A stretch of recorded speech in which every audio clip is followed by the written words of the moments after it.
There we go. Well, you know, one of the things about using these services is, there we go, is that we're subject to terms of service and don't usually read them. So I'm going to do that. Why do I have a reference to Disney Lucasfilm? Well, that's weird.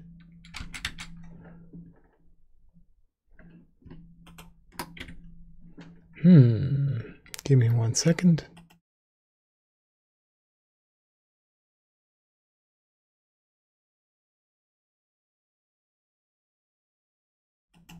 There we go.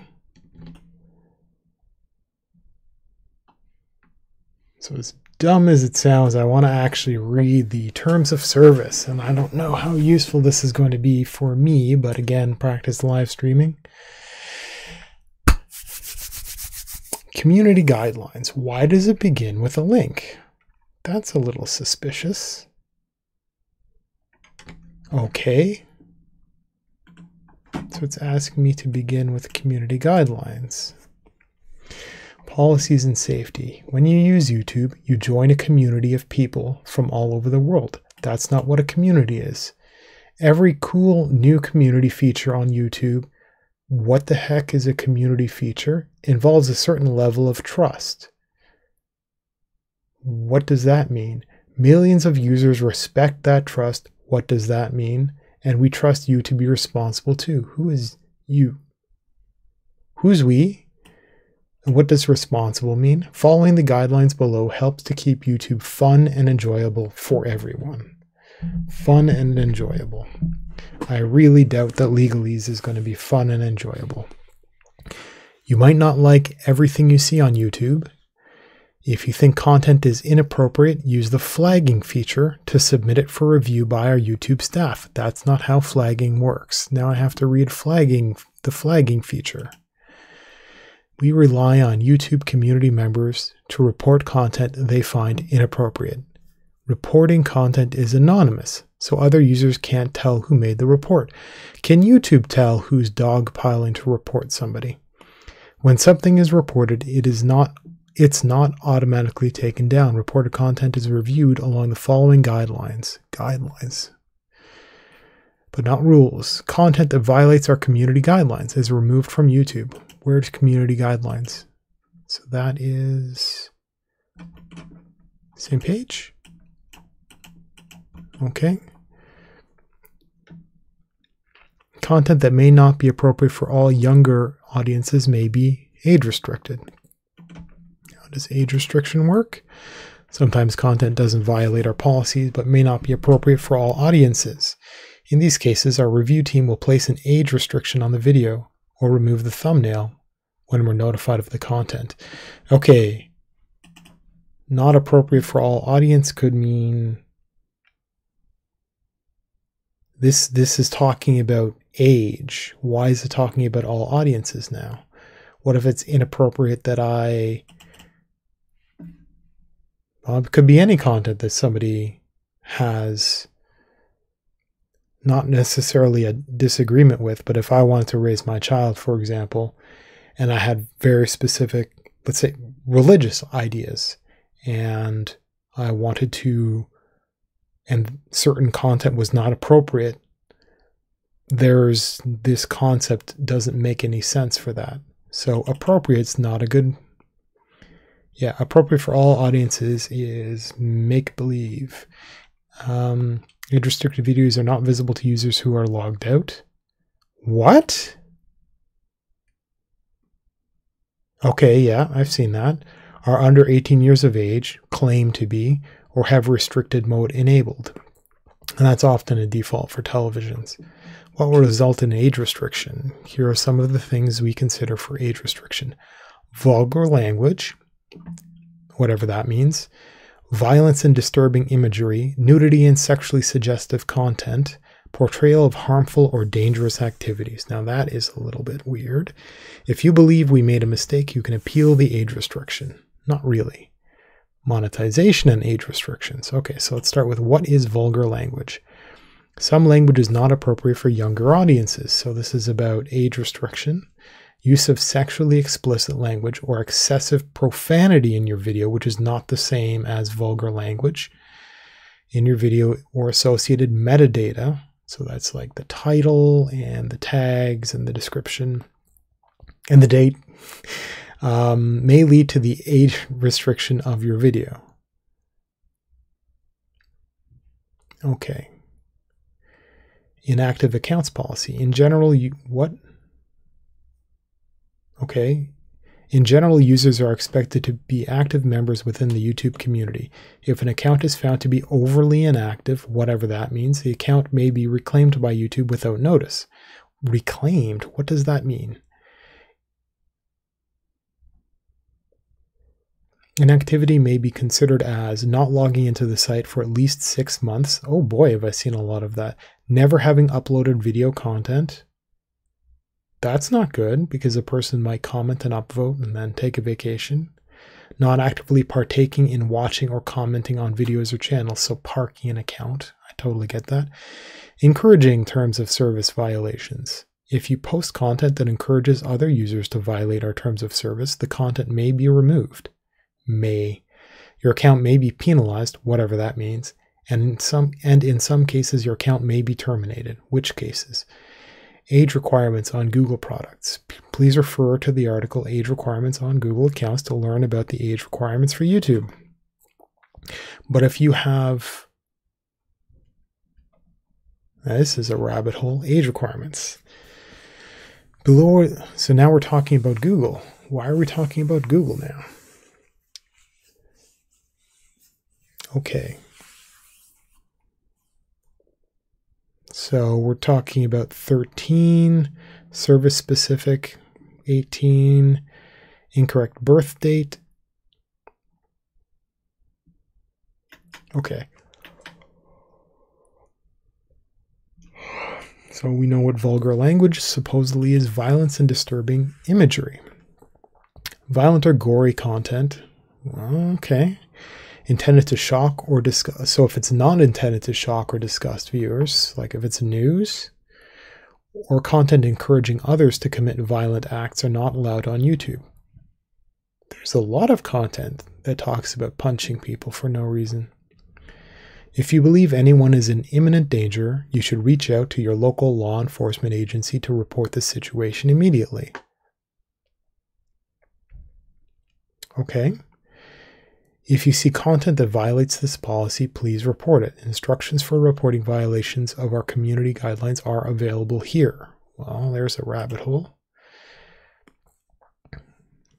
Okay, so this is just the generic reporting. If you have found multiple videos, comments, or a user's entire channel that you wish to report, please use our reporting tool. So this is a dogpiling tool where you will be able to submit a more detailed complaint. Interesting, because a person can't submit a detailed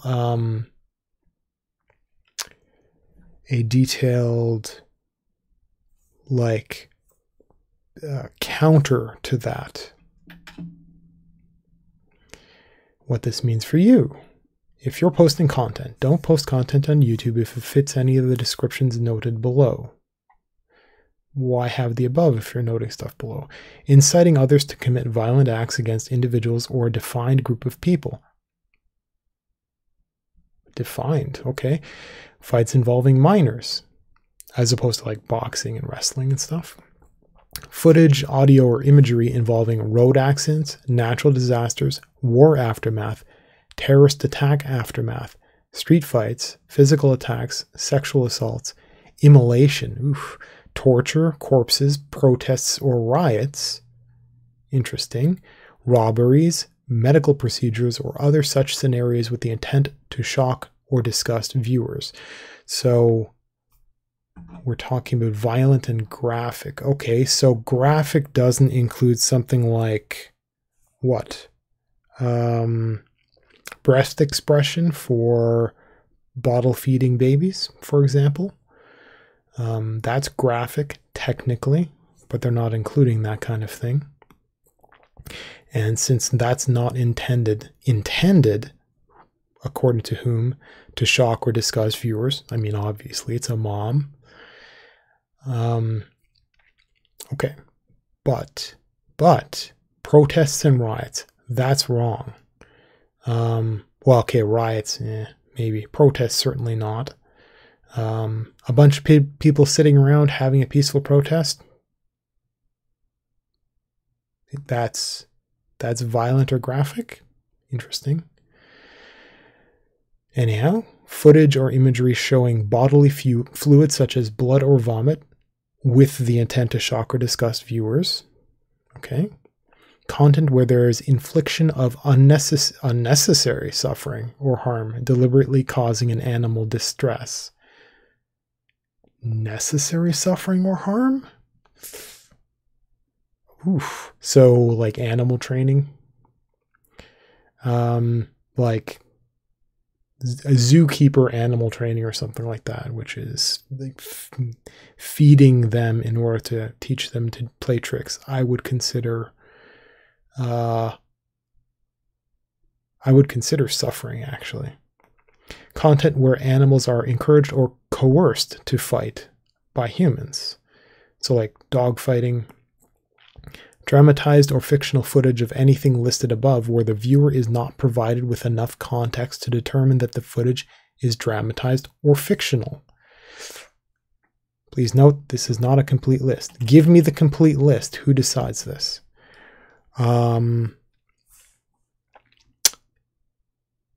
So that means they can just make anything up. Everything they think of could be violent or graphic content, and they can just make stuff up. Age-restricted content, we've already got that here. We may apply an age restriction rather than remove content if that content includes any of the above, but provides enough context to understand it. So news. For example, content showing victims' injuries in a major road accident may be removed, but we may age restrict that same content if presented with news coverage that explains the situation and context. May, depending on how they automate this. You can learn more about the importance of context here. Oh man, okay, the importance of context. Context is very important for all videos, but it's particularly important when posting graphic content. Content that is educational, scientific, newsworthy, or documentary may often contain graphic content. Now, I've seen a lot of documentaries get banned or whatnot. This type of content is allowed on YouTube if it includes context, whatever that means. Adding details explaining your video helps users find and understand your content. Find, really, but not if it's been, if it's age restricted, you can't find it if you're logged out. It also helps the YouTube team review your video if it gets flagged. Adding details. Okay, so that means the description needs to describe the context. If it's something that might delve into the acceptable graphic field. For example, a video posted by a citizen journalist capturing footage of all, as opposed to a government journalist, capturing footage of protesters being beaten would likely be allowed if it includes relevant context. In this example, although there is a lot of that which would also be a call to violence to mimic that. In this example, relevant information could be a list of tips at the beginning of the video on how to stay safe when at a protest, or a voiceover narration about the protest's history. The video should also have a clear title or description indicating that it is reporting on or documenting the content. Guidelines for adding context. Hey, this is awesome. YouTube is not a home for glorifying violence or promoting hate, whatever that means. Graphic or controversial footage may be allowed if it's educational, but it may also have age restrictions or a warning screen. Do's and don'ts on what you should do. Consider the intention of your video. Is it to inform and educate or to shock and incite? Provide voiceover or text narration to your video. You can do this while recording or add it later while editing. are such features available in YouTube itself.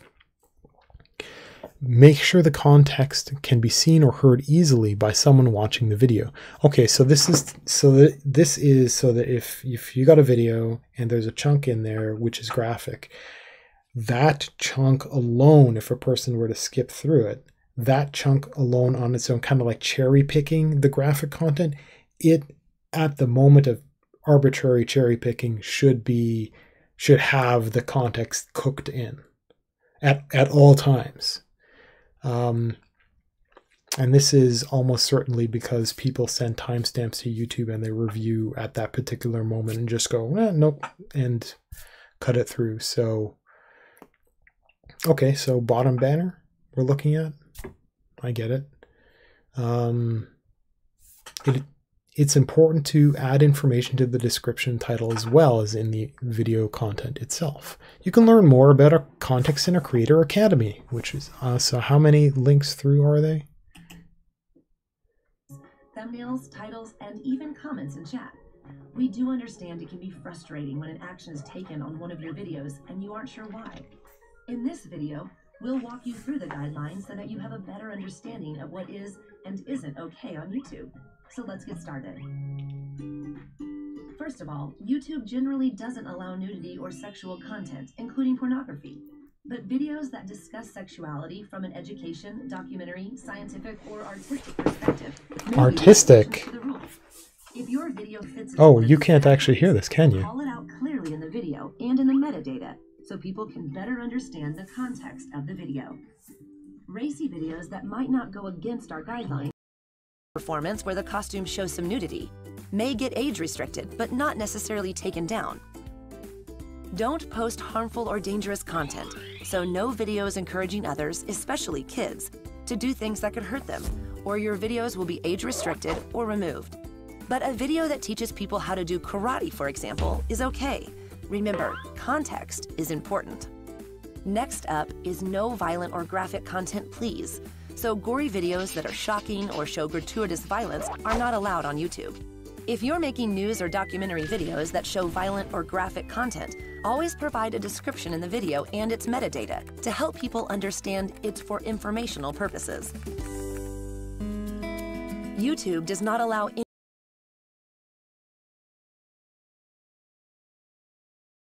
Maybe I should have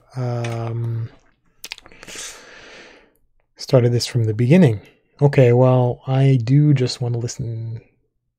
I'd love to listen to that, but frankly, I think I should actually go back to reading. What you shouldn't do, make violence the focus of your video. Okay? It should be education or something like that. Emphasize violent content by zooming, looping, or using other editing techniques that take away from your message.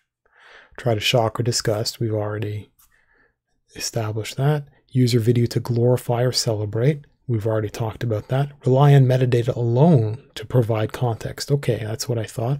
Metadata can be supportive, but a viewer should be able to understand the context from watching and listening to the video alone. Okay, get it. Got it. Good.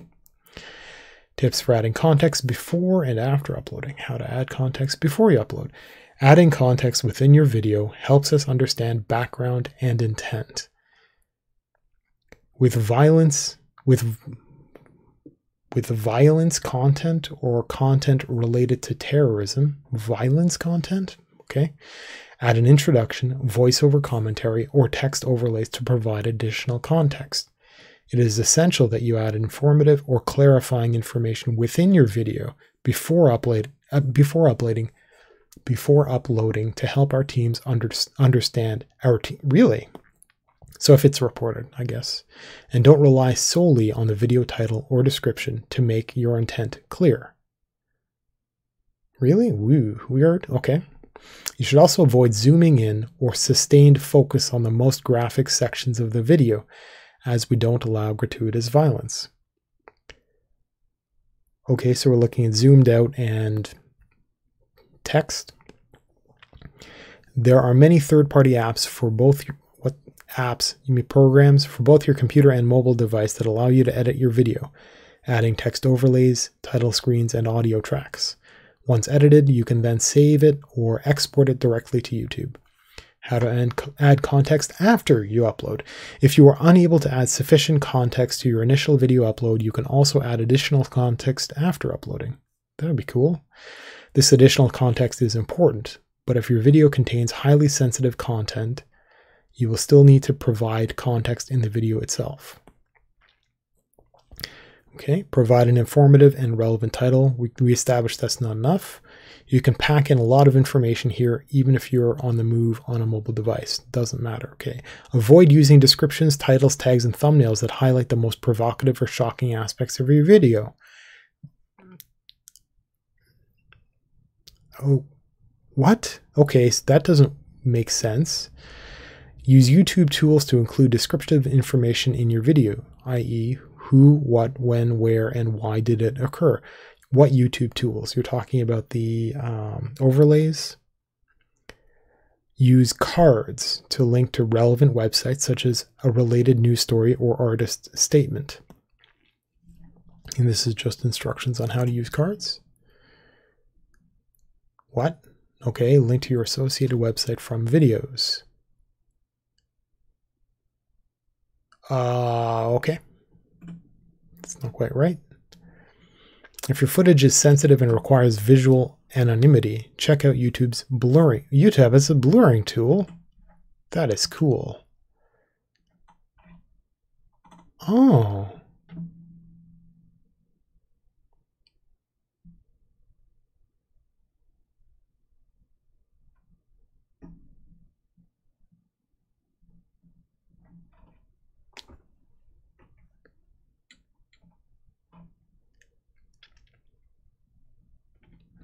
Okay, well, let's bookmark that. Oh, let's...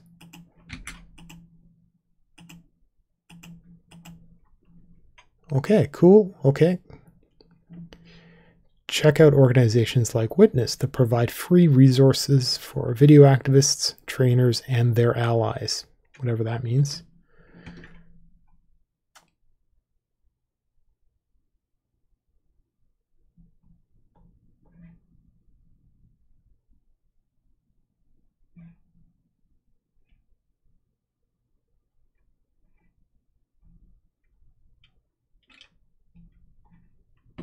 Cool. I'll look into that later. It's got archiving. Gotta learn. Okay. Where was I? What was this one about? Context.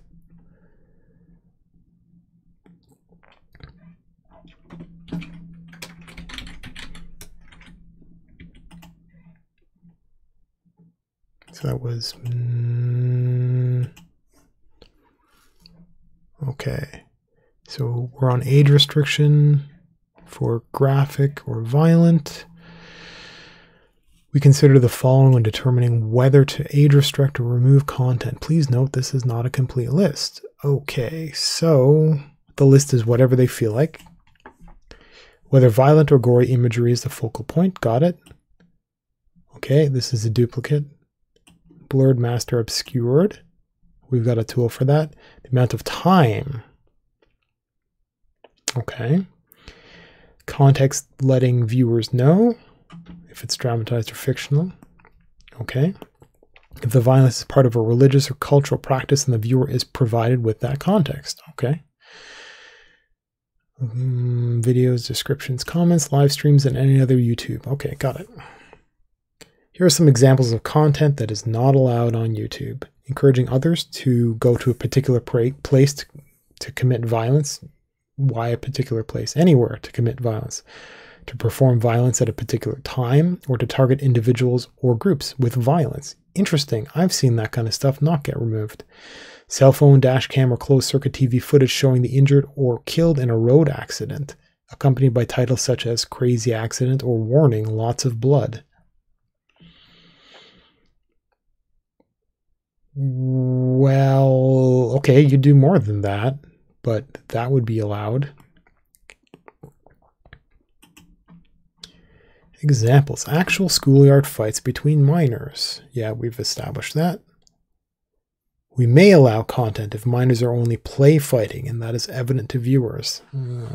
I wouldn't.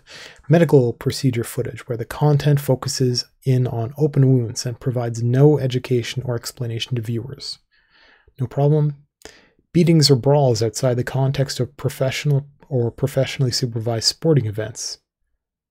Okay, so street fighting. Dog fighting, cockfighting, bug fighting? I didn't know that was a thing. What is bug fighting? Japanese bug fights. Insect fighting. Here we go.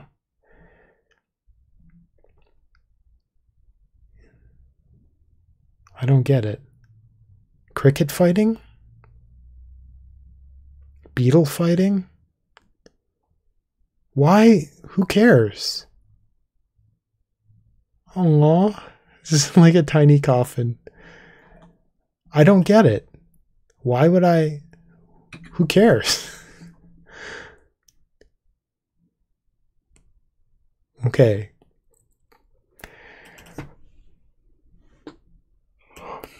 Bug fighting or other videos in which human onlookers are forcing animals to attack each other. Okay. We do not allow content featuring animals fighting. We do allow content featuring animals fighting in the wild, such as in a nature documentary. But again, it would have to be clear. Okay. Footage of violent crimes such as robberies or rape being committed that provide no education or explanation to viewers. Frankly, I wouldn't make an educational something about rape. That's kind of weird. Why are there 2 spaces here? Give me 1 second while I investigate that.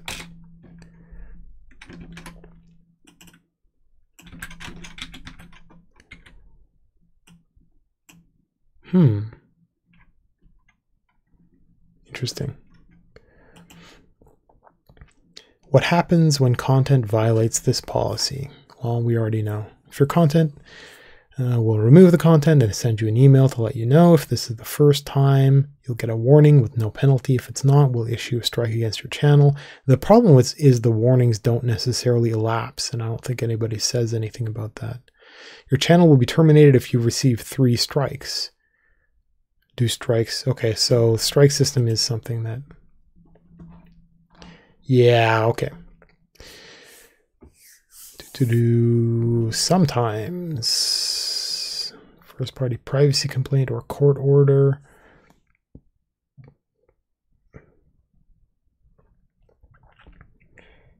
Okay. Email notifications. Okay. We'll tell you what content, which policies. Will they? Will they actually tell you which policies it violated? How it affects your channel, what you can do next.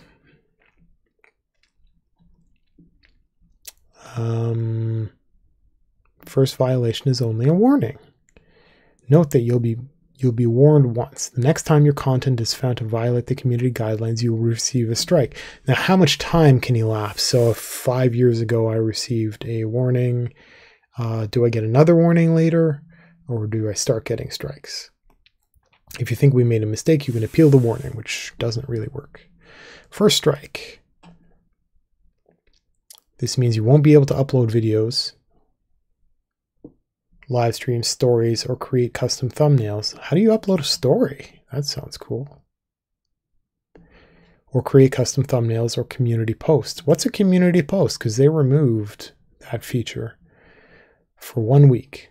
Full privileges will be restored automatically after the 1 week period, but your strike will remain on your channel for 90 days. What does that mean? If you get the second strike within the same 90-day period, okay, so you get a warning, then you just keep getting first strikes if you're careful, and every 90 days you can get another first strike. You will not be able to post content for 2 weeks. If there are no further issues, full privileges will be restored automatically after the 2-week period, but each strike expires 90 days from the time it was issued. So if you do like 2 in a row, you can get first strike, ignore it, get a second strike, and then 91 days. 3 strikes in the same 90-day period will result in your channel being permanently removed from YouTube.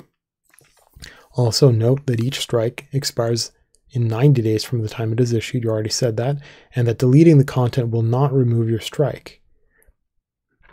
What to do? We want to help you stay on YouTube. No, they kind of don't. Learn about our community guidelines. I read that. To make sure your content follows our policies. I read that. That's actually over there. If your channel received a strike and you think we've made a mistake, let us know. You can appeal the decision there where you can't actually explain anything and a human won't look. YouTube also reserves the right to restrict a creator's ability to create content at its discretion. Okay, so arbitrarily. So it doesn't, okay, so all these rules make no sense. If your account has been restricted from YouTube or from using any YouTube features, you are prohibited from using another channel to get around these violations on YouTube. This applies for as long as the restriction remains active on your account. Violation of this restriction is considered circumvention under our terms of service and may result in termination of your account. I'm actually reading the terms of service kind of around here somewhere. Okay. YouTube also reserves the right to restrict a creator's ability to create content at its discretion. So none of the rest of this actually needs to be read. That's it.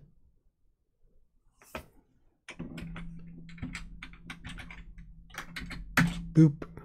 Let us just note that. Okay, going back. So I learned about their strike system. Going back further. Okay, so I learned about vulgar language, violence and disturbing imagery. Already learned about that. Nudity and sexually suggestive. Explicit content meant to be sexually gratifying, like pornography. But that means whatever somebody says it means is not allowed on YouTube. So it could be like a swimming pool. Like anything really. Videos containing, so it could be like women showing off their lingerie collection. Optionally, right? Because it could just be arbitrary. Videos containing fetish content will be removed or age restricted. Okay. Yeah, because that's actually explicitly presented as sexual. Unless it's, because there's a fetish for ignoring somebody, which is, I mean, I'm not judging, but I mean, that could technically be presented and it would technically be sexual, but it would totally fly under the radar here. It's like dog whistling to sexual gratification. If you have found multiple videos, comments, or a user's entire channel that you wish to report, please visit our reporting tool where you will be able to submit a more detailed complaint. Okay. So this is part of the vector by which youth ASMR has been oppressed, censored, because of the assumption that it is sexually gratifying, which I get that's the thing. It's not presented as such, so it's not meant to be. And it might be considered fetish content, right? So it's a little bit arbitrary. There was some stuff, kind of one of the waves of mother hen stuff, making the assumption that everybody makes videos without, like all youths make videos without parental supervision. And that it's kind of weird because it's mothering. Sexually explicit content featuring minors and content that sexually exploits minors is not allowed on YouTube. Now that's just illegal. So yeah, illegal content isn't actually supposed to be allowed. We report content containing child sexual abuse imagery to the National Center for Missing and Exploited Children. This is American, I assume? Probably American, who will work with global law enforcement agencies. Okay, I'm mistaken, so it is global. What this means for you if you're posting content, don't post content on YouTube if it has any of the items below. Depiction of genitals, breasts, or buttocks, clothed or unclothed, for the purpose of sexual gratification. So what about twerking? What about yoga? What about massage? What about, yeah. I mean, what about lingerie? What about fashion shows? Pornography depicting sexual acts, genitals, or fetishes for the purpose of sexual gratification. Now, who decides what that means? Who knows? Other types of content that violate this policy. Masturbation or fondling of genitals, breasts, or buttocks. Maybe I need to flag this particular video, but I think it's pretty obvious from context why I'm reading all of this. Using or displaying sex toys to provide viewers with sexual gratification. So, sucking on bananas. Celebrity wardrobe accidents or nude photo leaks. Wow, celebrity wardrobe accidents is a breach of like all kinds of stuff. Or nude photo leaks. Yeah, that's just explicitly illegal. Violent, graphic, or humiliating fetish content where the purpose is sexual gratification. Okay. Nudity or partial nudity for the purpose. They've said all this. Why are they duplicating? Explicit or implied depiction of sex acts for the purpose of sexual gratification. Animated sex acts, pornography, or fetish content. Why didn't they just say, they could have folded that in, make it less bullet points.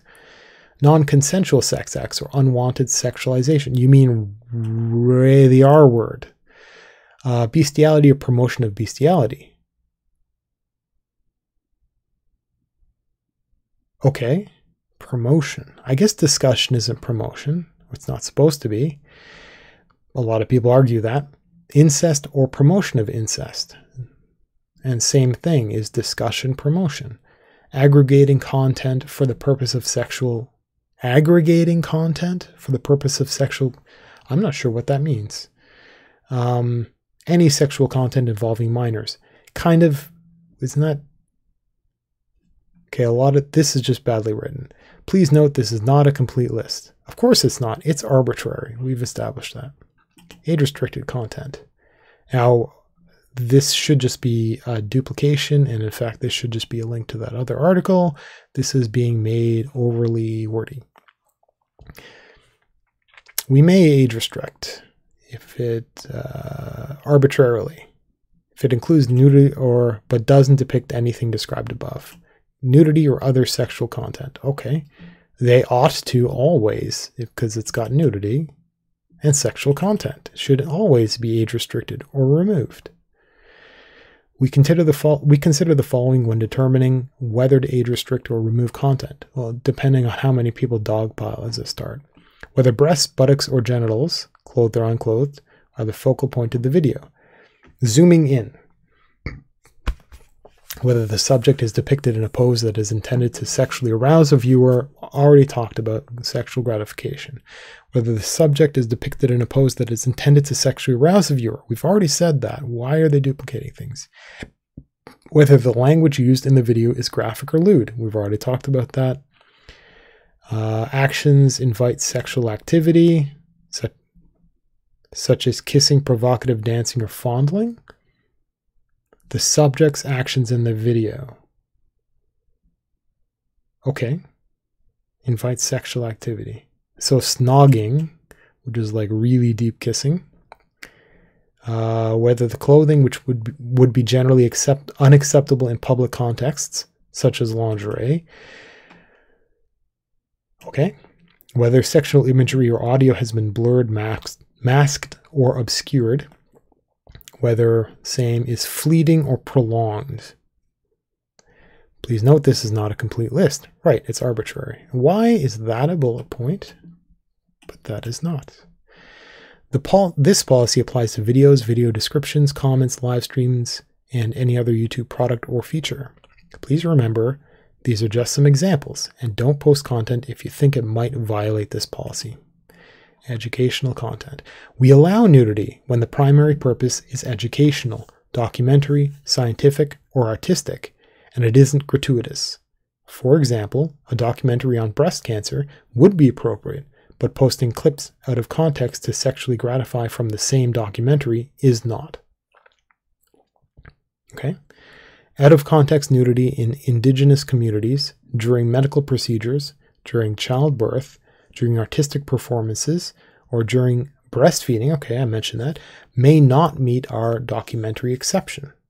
Remember that providing context in the content, title, and description will help us and your viewers determine the primary purpose of the video. Got it.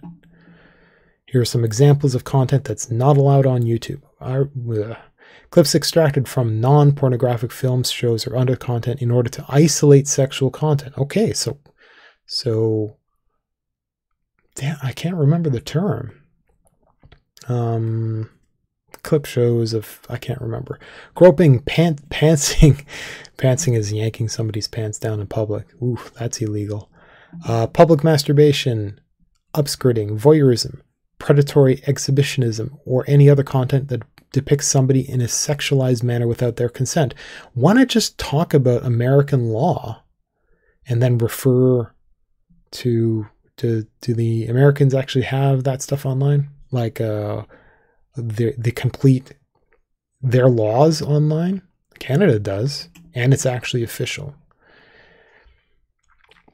Playlists that aggregate content containing, we already said that. Provocative dancing that is focused, we've already said that. Content that sexualizes rape in any form. Well, first off, rape in any form is already not allowed. Aggregation, already talked about. Audio or textual depictions of sexual acts for the purpose of sexual gratification, already said that. Content showing bodily fluids or excretion, already said that.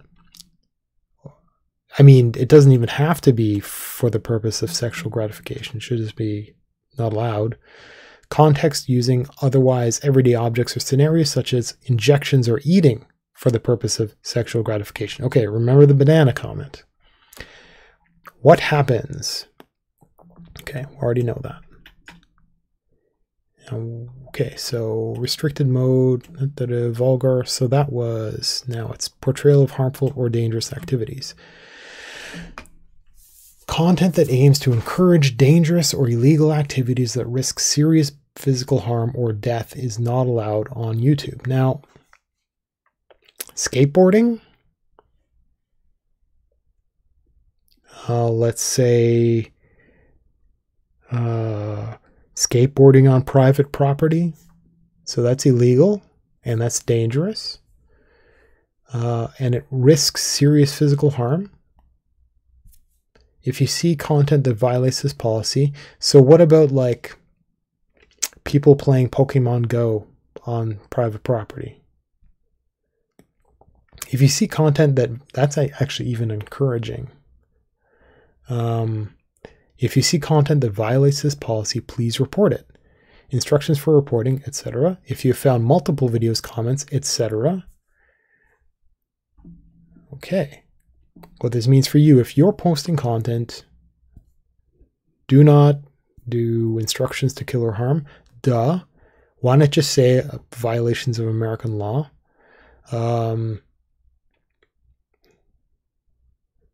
Wow. Okay. So, such as providing instructions on how to build a bomb meant to injure or kill people, as opposed to just general instructions on how to build a bomb to uproot the stump of a tree, I suppose. Hard drug use or creation, as opposed to content that depicts people abusing controlled substances. Controlled substances in what country, in what state, in what town?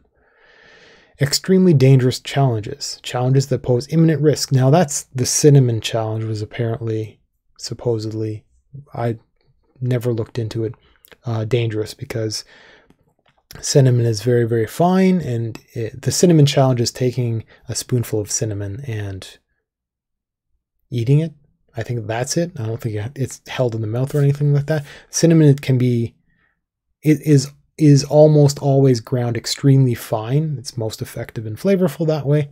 And if you have like a heaping teaspoon of some sort, a person might breathe some of it. And because it's so fine, it can really badly irritate the lungs and can actually be, dangerous to say the least. potentially lethal, I had heard. I don't know. So that's a dangerous challenge. The choking game. What? Fire challenge? Detergent eating challenges? The no lacking challenge? I don't know what that is. Do I want to look that up? No, probably not. Or hot water challenge. Okay, whatever. Dangerous or I shouldn't say whatever. That sounds bad. Dangerous or threatening pranks. Actually, personally, I wouldn't allow any prank. Okay, well, yeah, I just wouldn't allow any prank. Dangerous or threatening pranks. Pranks that lead victims to fear imminent serious physical danger or that create serious emotional distress in minors. Serious emotional distress in anyone would be bad. Eating disorders. Content in which people suffering from anorexia or other eating disorders are praised for weight loss, are bragging about it, or are encouraging others to imitate the behavior. Okay. So the anti-fat shaming, the beautiful at any size, is that not praising an eating disorder? It says it right there. Okay. Violent events, promoting or glorifying violent tragedies such as school shootings. Promoting or glorifying.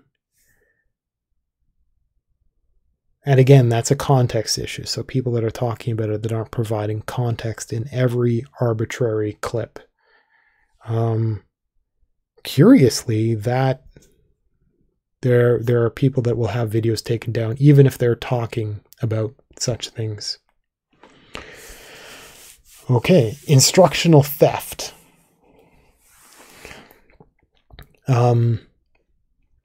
Instructional hacking and phishing. Please note this is not a complete list. Remember, it's arbitrary. Don't post content showing a minor participating in dangerous activity. Or an adult. Like, why are you saying minor?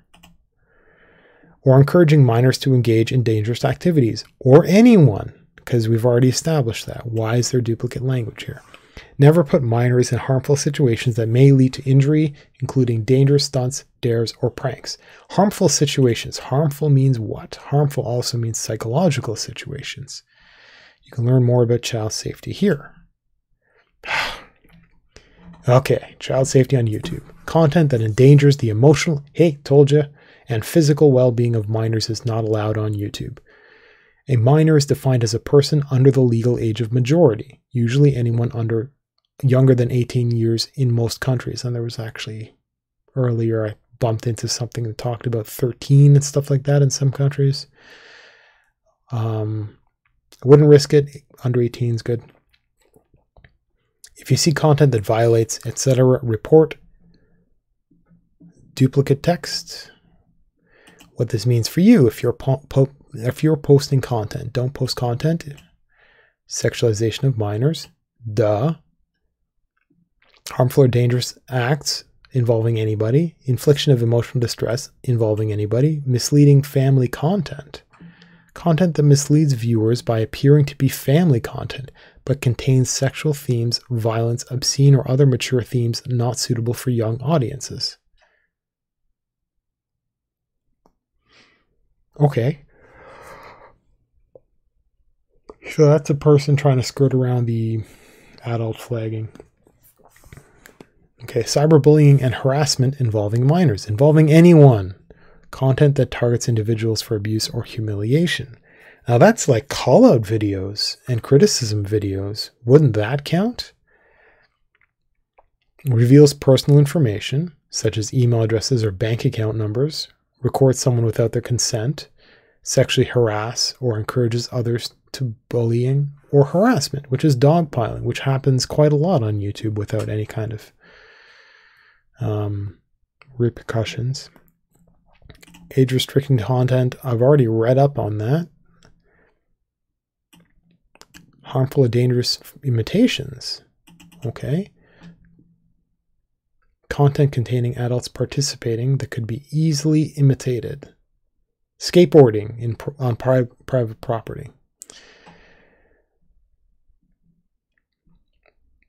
If it warns minors to not perform and explains the need for professional adult supervision. That's an interesting one.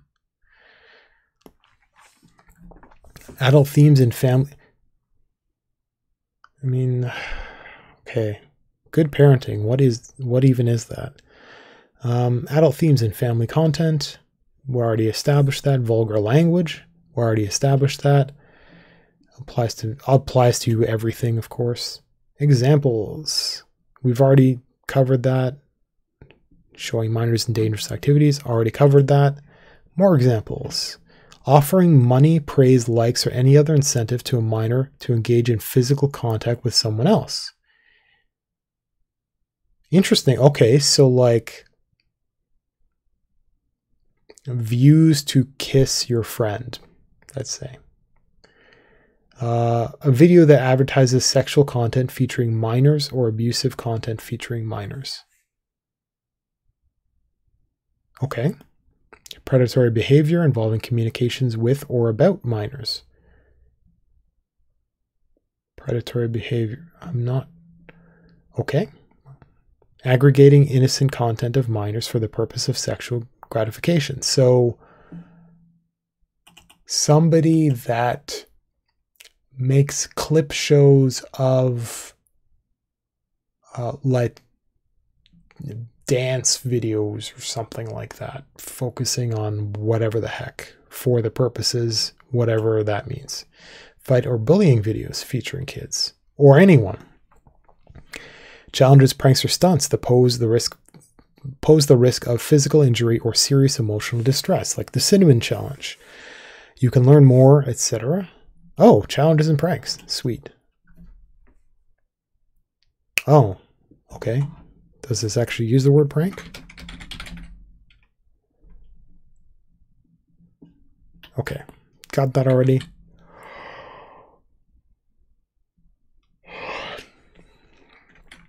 Did I already?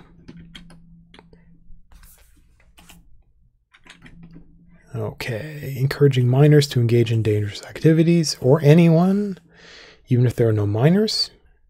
Simulating parental abuse or abandonment. Wow. Simulating exposure to death or violence, causing minors to experience intense shame or humiliation. That is really a strange idea. Content simulating parental abuse. That's some pretty dark stuff there. Oh. Using cartoons, puppets, or family entertainment characters to appeal to children, where content features adult themes like violence and sex. There actually is child-directed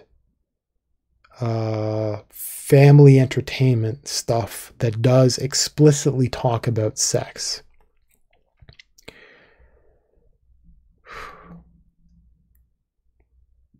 And it's praised. So this is a confusing statement here because it's wrong. Or it's selectively enforced. What happens? Okay, strikes. We have zero tolerance for predatory behavior on YouTube. So that's, what was that? Involving communications with or about minors. Okay, good. If we believe a child is in danger, we'll assist with investigations into the content by law enforcement. Now, these dudes, maybe? Because we'll assist with investigations. How does that get started? Okay. That was learning about child safety. Age-restricted content, already read about that. We may consider the following factors, or may be arbitrary. Whether the act in question could lead, got it. Whether the individuals participating in the act are trained professionals taking precautions to prevent injury. So like professional stuntmen or something like that. Whether the act could be easily imitated by minors. I mean, minors aren't stupid. They can imitate all kinds of stuff. Whether the content could be used to commit serious acts of violence. Okay, whether the upload is educational, documentary, scientific, or artistic in nature. How come these sentences have periods after them and other ones don't? Like up here. Come on, be consistent, guys. What am I looking at? Policies on harmful or dangerous. A video that depicts dangerous acts may be allowed if the primary purpose is educational, documentary, scientific, or artistic. EDSA. I did not know that was a thing. And isn't gratuitously graphic. So like pausing in clip shows and zooming in and freezing on particular imagery. For example, a news piece on the dangers of choking games. Choking games would be appropriate. There are choking games, but posting clips out of context from the same documentary might not be. Yeah, okay. This policy applies to videos, video descriptions, etc. Some examples, but it's arbitrary. Showing users how to build a bomb meant to injure or kill people, such as a pipe bomb, package bomb, explosive vest, or Molotov cocktail. Pranks in which people are chased by someone brandishing weapons, or could suffer serious physical injury, such as being pushed from extreme heights, or any height, or just being pushed.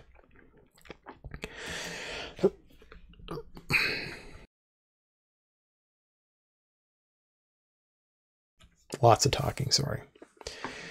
Non-educational content that shows people injecting intravenous drugs. Okay, so we got some of this content featuring minors smoking or vaping. Okay. Pranks, emotional distress, etc. A video shows how to secretly drug a drink. How to hack an ATM machine. Pretend to be a bank in a phishing attack, etc. How to circumvent payment processes to download software applications for free. Okay, that's a good one to be explicit about. What happens? Okay, got it. So this is harmful or dangerous. If you believe we made a mistake, you can appeal the age restriction. Okay, monetization. If you're eligible to monetize, make sure you review our policies, which they should link to and didn't. Well, I'm not going to go explore that right now because I can't be monetized. I mean, I'm too little. I can't do it. Age-restricted videos are not eligible for monetization, which is a bit of a shame because sometimes, like an age-restricted documentary may, like, let's say that a documentary costs money to make, and the documentary is meant for adults, that documentary should be able to have advertisements on it and to generate income for all involved, you know, for the creator of the documentaries, for the uploader, for the advertiser, because that's the entire point of advertising, and for YouTube, because they take a cut. Like, why limit that? That seems really strange. It's like adults are adult. They can tell the difference between, like, nobody ever associates advertising with where it happens to show. Like, you know, there's this old stuff called television where you would have these commercial breaks where you could be watching what's it called? A blue movie, I think is what it's called. And there would be like advertising in the middle of it. It's not like anybody, it has toplessness, for example, or it's obviously sexually suggestive, right? And the purpose is to be an erotic film, and there would be advertising in between. And so what? So why is YouTube different? Because advertisers don't actually care. Okay, so that's age-restricted content. And where was I here? Okay, so maybe age-restricted. How to flag content. Got it, got it. Moment of death or critical injury footage. Oof. Yeah, that's okay. And that's good. And wait, was that it? Am I done? No, I was reading here. That was community guidelines. We're still going here. Okay, so I'm reading community guidelines.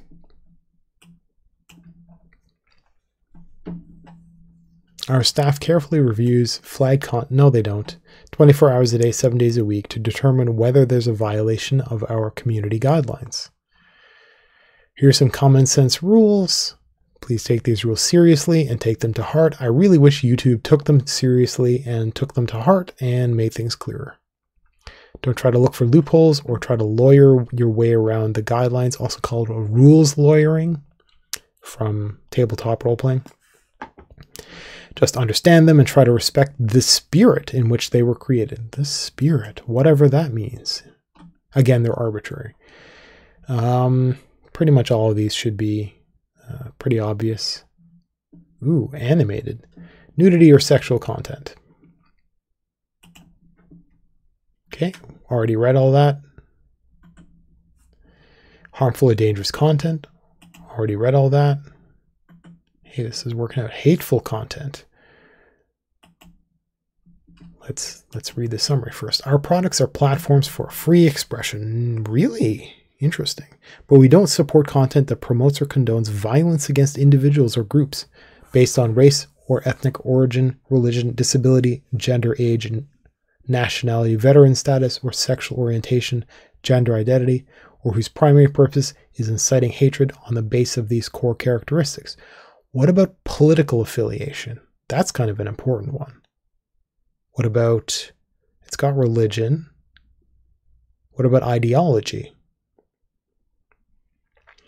This can be a delicate balancing act, but if the primary purpose is to attack a protected group, the content crosses the line. Okay, so there are unprotected groups, but we don't support content that promotes or condones violence against individuals or groups.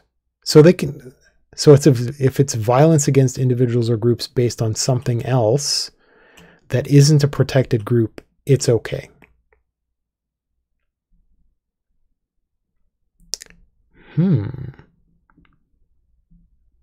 Interesting. Okay. Let's learn about hate speech. Hate speech is not allowed on YouTube. We're going to define what that is. Yes, we remove content. So that's not age restricting. We remove content promoting violence or hatred against individuals or groups based on any of the following attributes. What is missing there? Now that's pretty interesting. Now that's interesting. Why are they providing a list? Because violence and hatred in general is not supposed to be allowed. Why are they even creating a list? And that's not just some examples. Because it's vague elsewhere. We refer to gender, sex, and sexual orientation definitions, mindful that society's views on these definitions are evolving. What? No, they're not. It's just a blanket concept. Don't be a dick. Pretty straightforward. If you see content that violates this policy, etc. What this means for you, if you're posting content, don't post content if the purpose of that content is to do one or more of the following. You mean like one of the preceding? Encourage violence against individuals or groups based on the attributes noted above. But everything else? Okay. No, that's not good. We don't allow threats on YouTube, and we treat implied calls for violence as real threats. I've seen actual calls for violence be ignored, but because there can be exceptions to that, can't there? We don't allow threats. Okay, so you can learn more threats and harassment. So I saw that already, right? Okay, read that already. Other types of content. Oh, sorry. Dehumanizing individuals or groups by calling them subhuman, comparing them to animals, insects, pests, disease, or any other non-human entity. What about comparing them to Nazis? Other types of content that violates this policy: praise or glorify violence against individuals or groups based on the attributes noted above. What about the exceptions to those attributes? Use racial, ethnic, religious, or other slurs where the primary purpose is to promote hatred. Okay, so certain rap videos that can use certain words, but its primary purpose is not to promote hatred. Use stereotypes that incite or promote hatred based on any of the attributes noted above, but not other ones. This can take the form of speech, etc. Promoting these stereotypes or treating them as factual. Oh yeah, okay, yeah, that's the same thing, right? Statements that one group is less than another based on less than, that's too vague. I don't know what that means. Based on the attributes mentioned above. But what about other attributes not mentioned above? This includes calling them less intelligent, less capable, or damaged. Damaged? That's weird. I don't understand that, and I'd need examples. We may allow content that includes hate speech if the primary purpose is educational, documentary, scientific, or artistic. This is not a free pass to promote hate speech.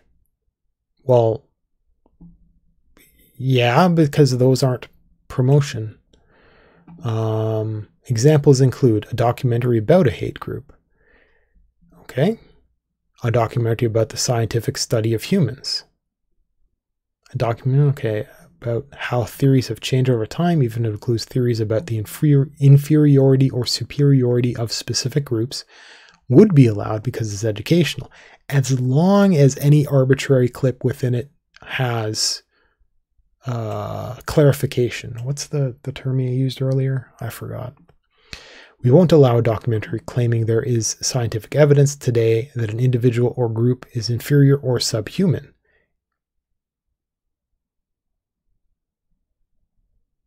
Now that's interesting. Inferior for what, though? So if I said, I can't even give an example. So if I said girls are bad at chess, that's not good. Claiming there is scientific evidence. Okay, so but if there is, then it's okay as long as it's in the context of an educational documentary, which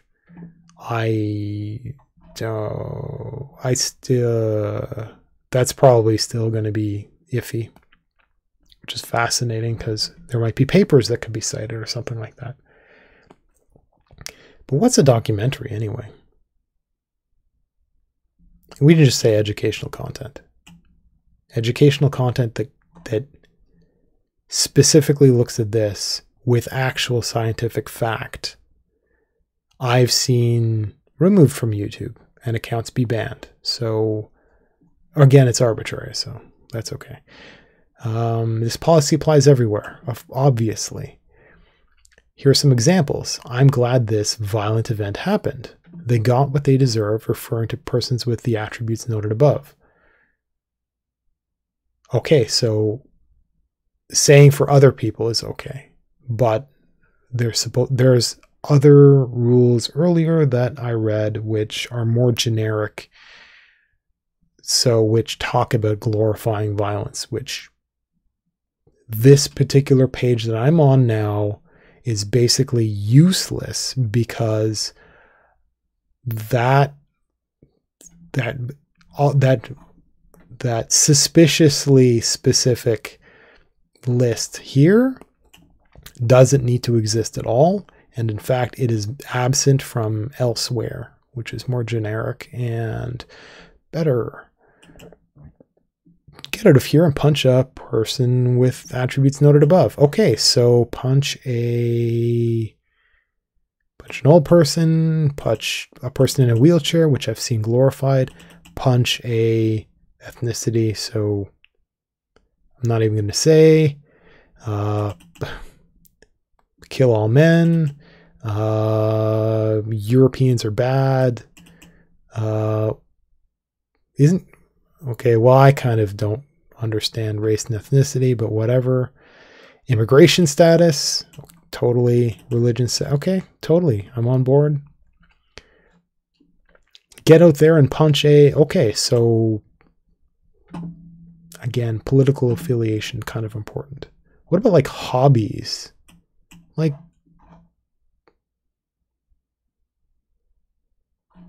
Well, it's still an act of violence. Again, this is all completely a waste of time. It's just generically don't go out there and call to violence, right? Everybody in whatever is evil. That's promoting hate. What are we talking about? Oh, okay. This is the hate speech policy. Person with attributes is scum of the earth. Person above is an illness or a disease. Okay. Now, what's interesting is YouTube will, violations of terms of service, give strikes and then list this, as opposed to its generic descriptions of like call to violence, for example. So they'll say that something is hate speech, cite this particular page, when really this page shouldn't exist at all because all of these are already covered in other policies. Looks like YouTube is just expanding stuff for no reason. What happens? Okay, context. Recent transparency report. Limited features for certain videos. Okay, so these are two new things.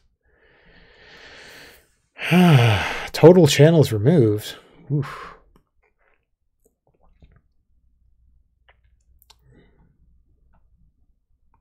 So this is their...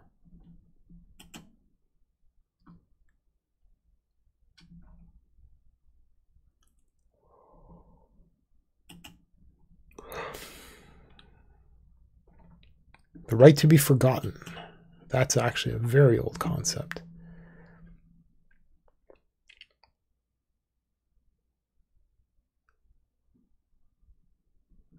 Okay.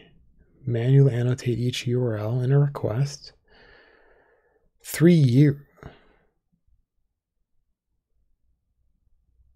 Okay, cool. This is an obscure little corner. Okay, so this is really, really cool.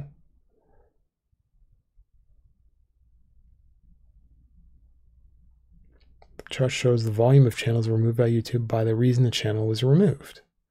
Spam, misleading, and scams, which is generic. Neuter sex, child safety. Multiple policy. Multiple policy violations, which is one of these generic things. Impersonation. What's other? Really? Oh, is other up here somewhere?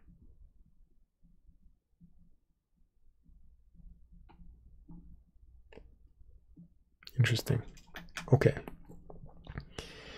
Transparency report. Limited features. Well, limited features is a weird new thing. It's arbitrary. Hate speech is not allowed. We know that. We remove content promoting violence or hatred.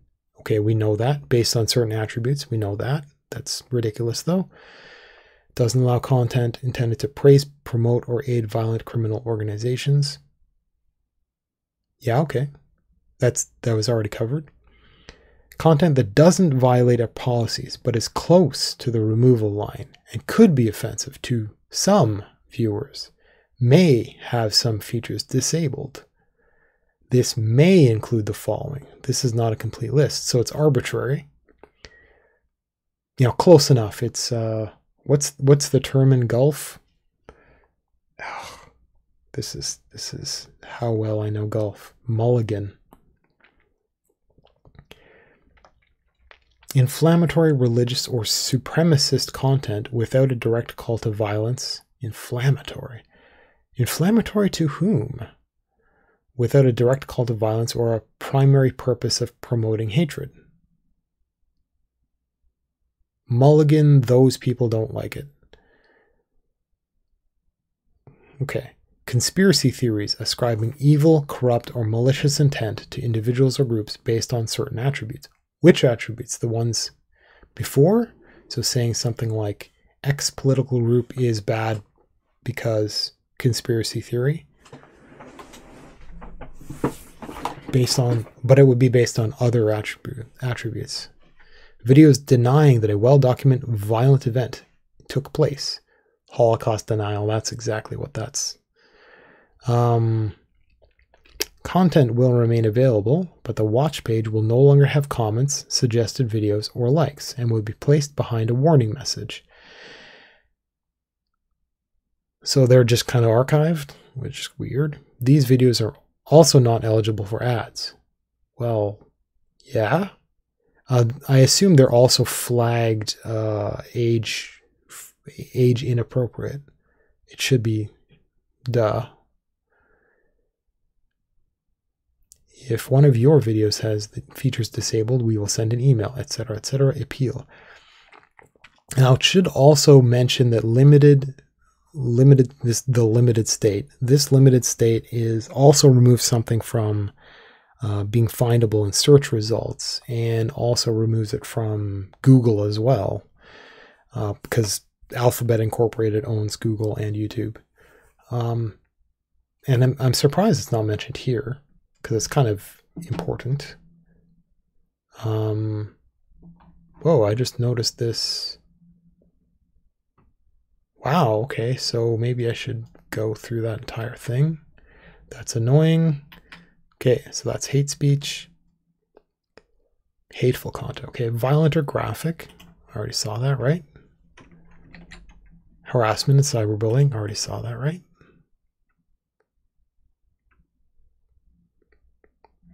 I did. Oops. Spam, misleading metadata, and scams. There we go. Okay. Spam, scams, and other deceptive practices that take advantage of the YouTube community, whatever that means, aren't allowed on YouTube. We also don't allow content where the main purpose is to trick people into leaving YouTube for another site. Now, I learned about this a while ago. It's nice to actually confirm it. To trick people into leaving YouTube. Now, as I understand, talking about competitor platforms is also against the terms of service. I haven't come across that yet, though. So maybe I was misinformed. If you see content that violates this policy, please report it, etc. Okay. What this means for you. If you're posting content, so video spam, content that is excessively posted, repetitive, or untargeted. Okay.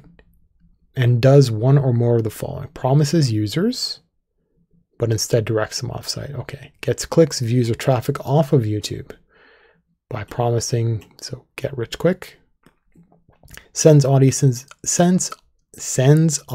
to sites that spread malware, try to gather personal information, or other sites that have a negative impact. Now, what if I wanted to direct people to sign up to my mailing list? Right? Because that's actually a major, well, it's a major promotional tool, but it's a major kind of like personal community organization tool. Now, and a video author is trying to get them off of YouTube and is technically gathering personal information because it's gathering email addresses at the very least, and very possibly other things like their name.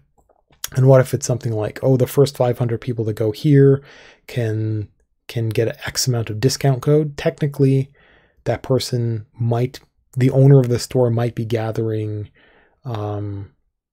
their address information. It wouldn't be gathering their financial information, probably, because that's almost always, I mean, basically always managed by like some very tight association to a bank of some sort. But it's still personal information if it was their email address, their name, their address. So that's an interesting little thing that I'm not seeing anything about yet. Misleading metadata or thumbnails, that's already covered elsewhere. Why is that? Okay. Scams, offering get-rich-quick schemes or pyramid schemes. What? Voter suppression, content aiming to mislead voters about the time, place, means, or eligibility requirements for voting. That's interesting. Incentivized spam, content that sells engagement metrics such as views, likes, comments, or any other metric on YouTube. This includes content where the only purpose is to boost subscribers, views, or other metrics, like sub for sub. That is interesting. Now, there is a concept that is, what's the term? I can't remember what the term is. I don't know if it's still floating around, but it's where a person makes a video and then they do shout outs for a set of friends, kind of like to have that friend. It's not like a challenge. I can't remember what the motivation of the video is, but they do a thing, then they call upon some of the people they knew, and those people are supposed to like take that and then do a thing themselves and then kind of pass it along to other people. So it's a call to make video responses, which is not exactly a sub for sub, right? Because they probably know each other already and probably already have that relationship, but it's like pushing their viewership to go and check out that friend and that friend and that friend. It's not quite the same as shout out videos as such. There's just another thing. I can't remember what it's called. I wasn't really paying attention to it at the time. I just thought it was weird. Which actually reminds me to do a thing. Would you excuse me for one moment?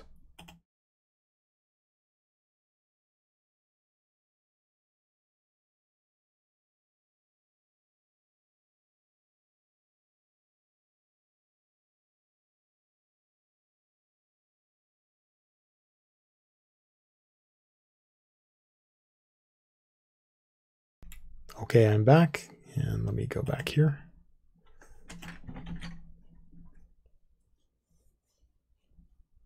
So scams, voter suppression, incentivization, comment spam. Comments where the sole purpose is to gather personal information from users, misleading. Now, that's interesting, okay. Repetitive comments, leaving large amounts of identical, untargeted, or repetitive comments. It applies everywhere. Note, you are allowed to encourage viewers to do things such as subscribe, hit the like button, share, or leave a comment. Examples: trying to abuse our search and recommendation algorithms by filling a video's title, description, or tags with terms or names, such as the names of celebrities that are unrelated to the video, okay?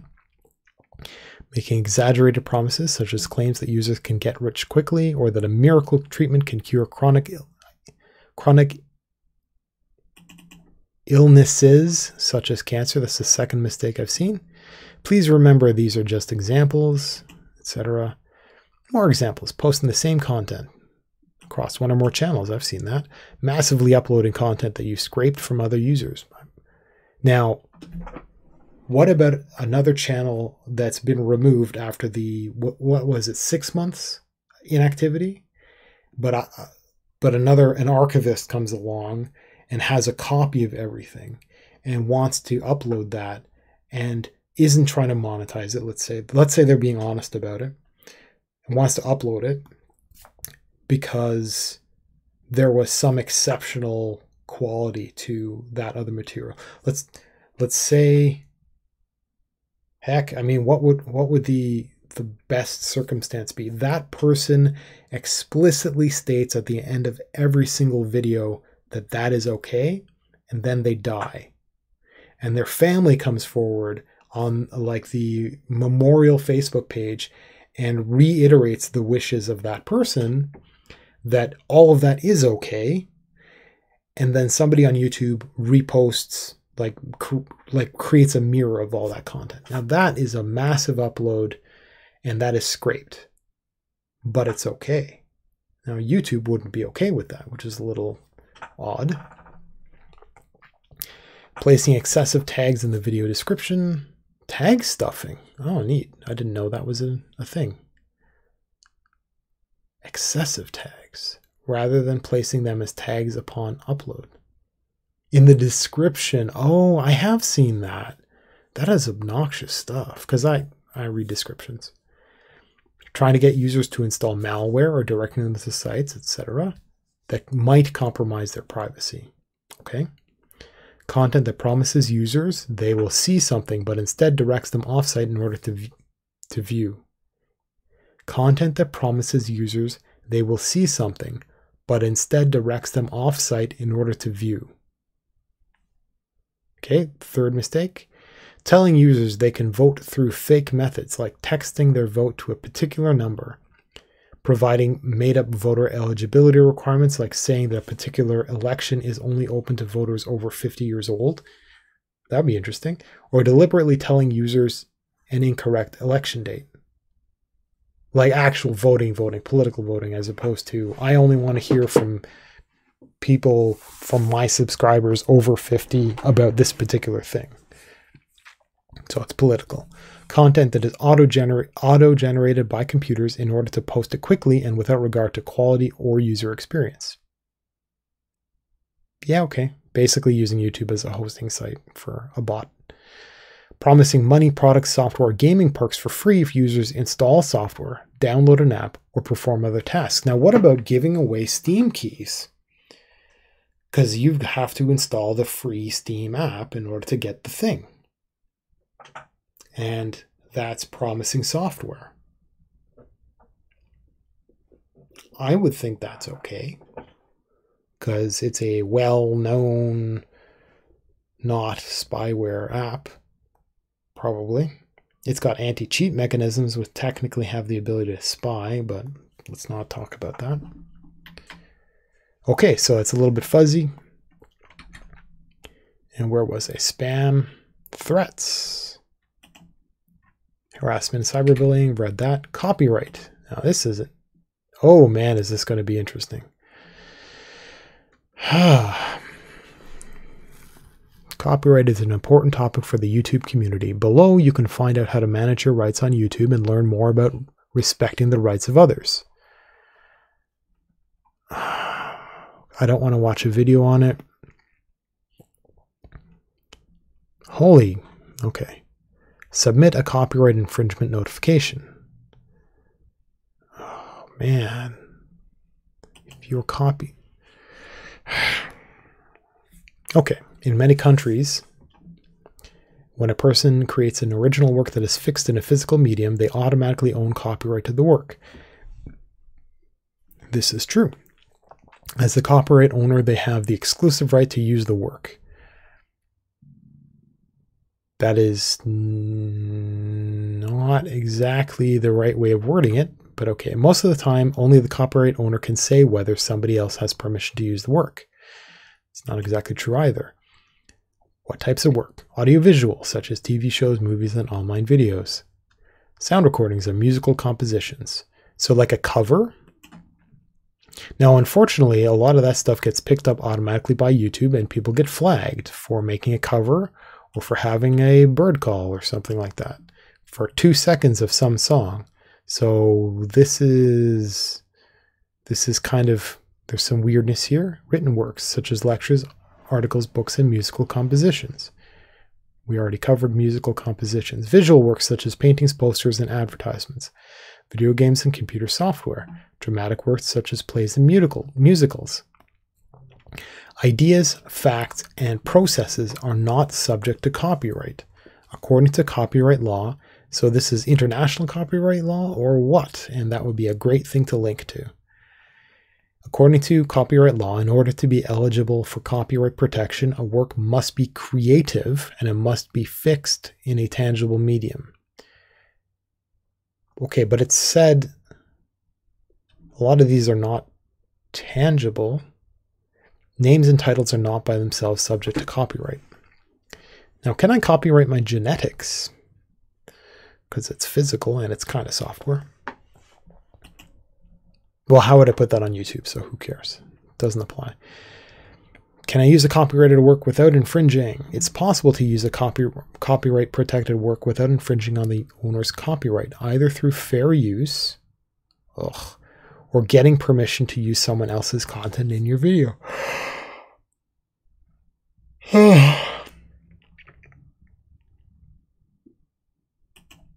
Okay. Oh man, fair use.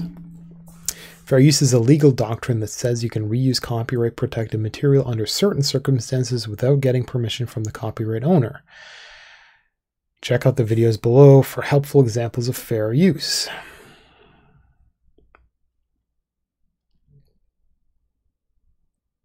The heck?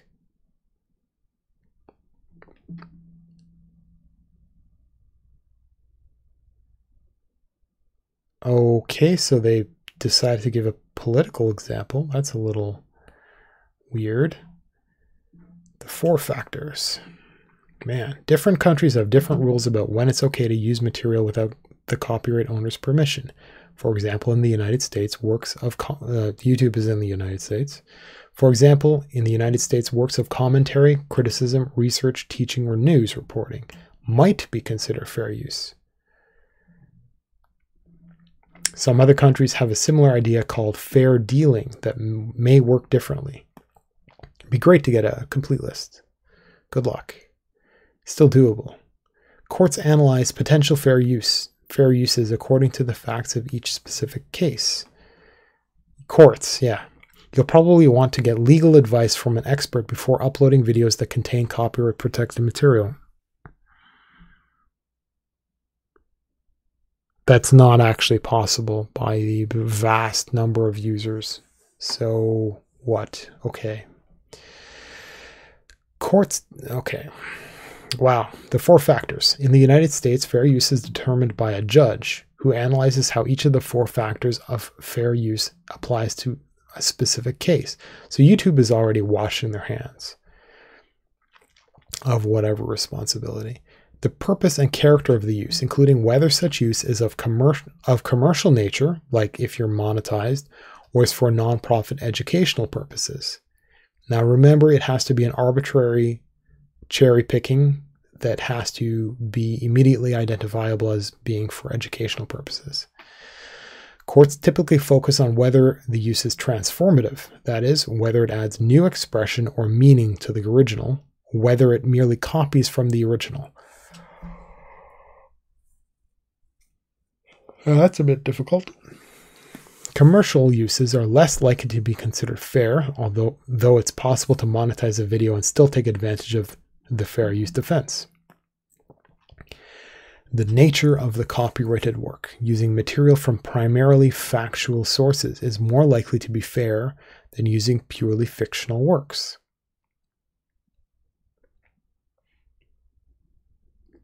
So, like, what about a response video to somebody's commentary? Because the commentary itself would be considered neither, really. It's opinion. I mean, it's closer to fictional. That's confusing. The amount and sustainability of the substantiality of the portion used in relation to the copyrighted work as a whole. Yeah, this one is a little weird. Borrowing small bits of material from an original work is more likely to be considered fair use than borrowing large portions. However, even a small taking may weigh against fair use in some situations if it constitutes the heart of the work. Okay, let's say I were to create an intro for a video and that intro uses the core of a song. The beat, like maybe the opening of the song. That's something I've thought about before. That would be considered not fair use because it's the core of the copyrighted work, and let's say it's monetized. So it would have to be commentary on it, perhaps. Now, how do you interrupt commentary? I guess I'd have to put a text on it.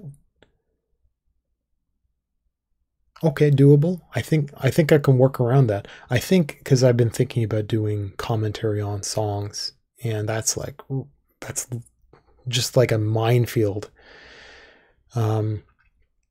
Stuff would probably get flagged anyway, but it might be interesting to begin that relationship with the flagging system to see how it works.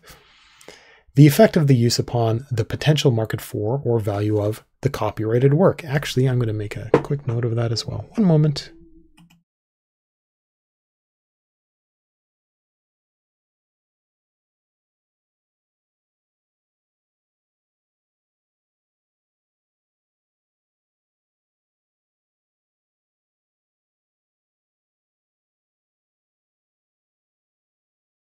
Okay.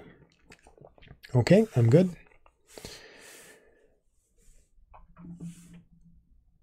Okay, the effect of the use upon the potential market for or value of the copyrighted work.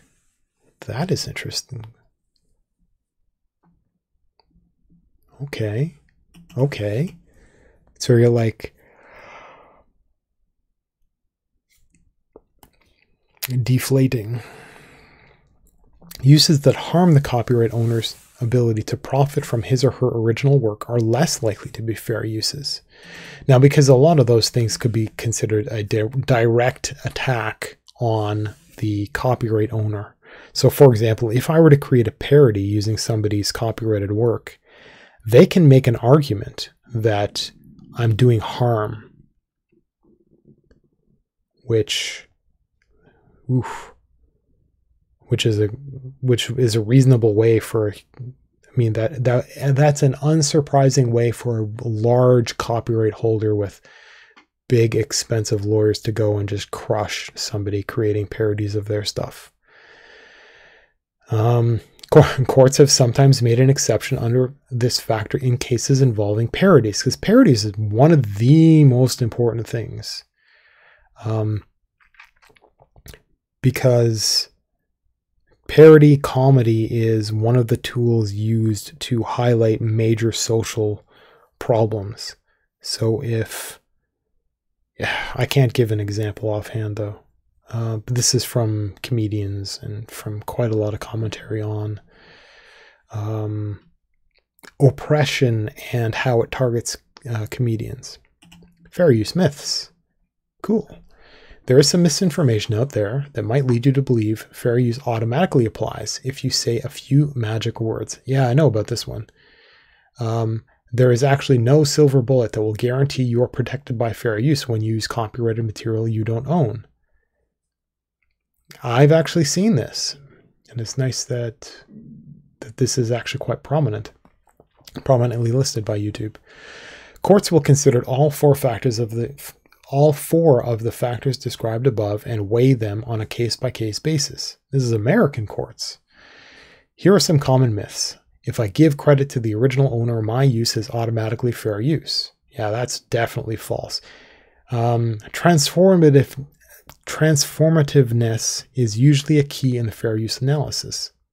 Giving credit won't by itself turn into a non-transformative copy of their material into fair use. Phrases, etc., do not automatically mean you are making fair use.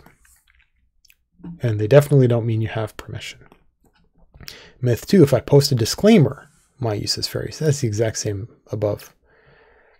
Entertainment or non-profit uses are automatically fair use. What about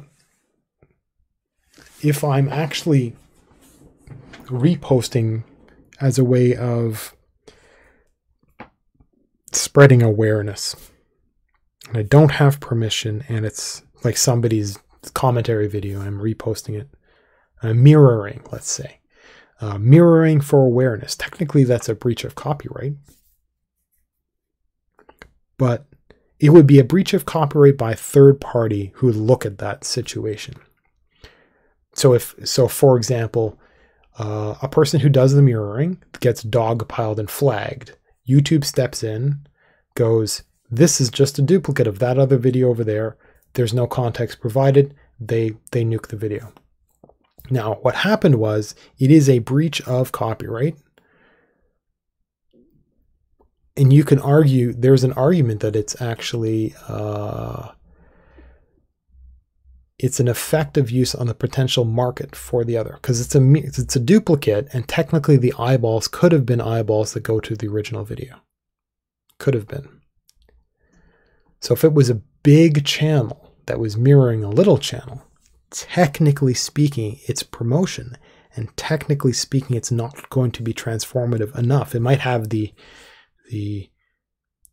intro by the big channel, the mirroring channel, and then just the full mirrored video. Now, that's an interesting one. That is an interesting one.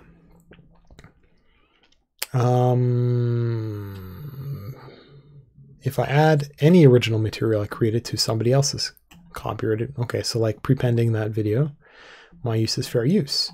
Even if you've added a little something of your own, because it has to be transformative to somebody else's content, you might not be able to take advantage of the fair use defense, particularly if your creation fails to add new expression, meaning, or message to the original.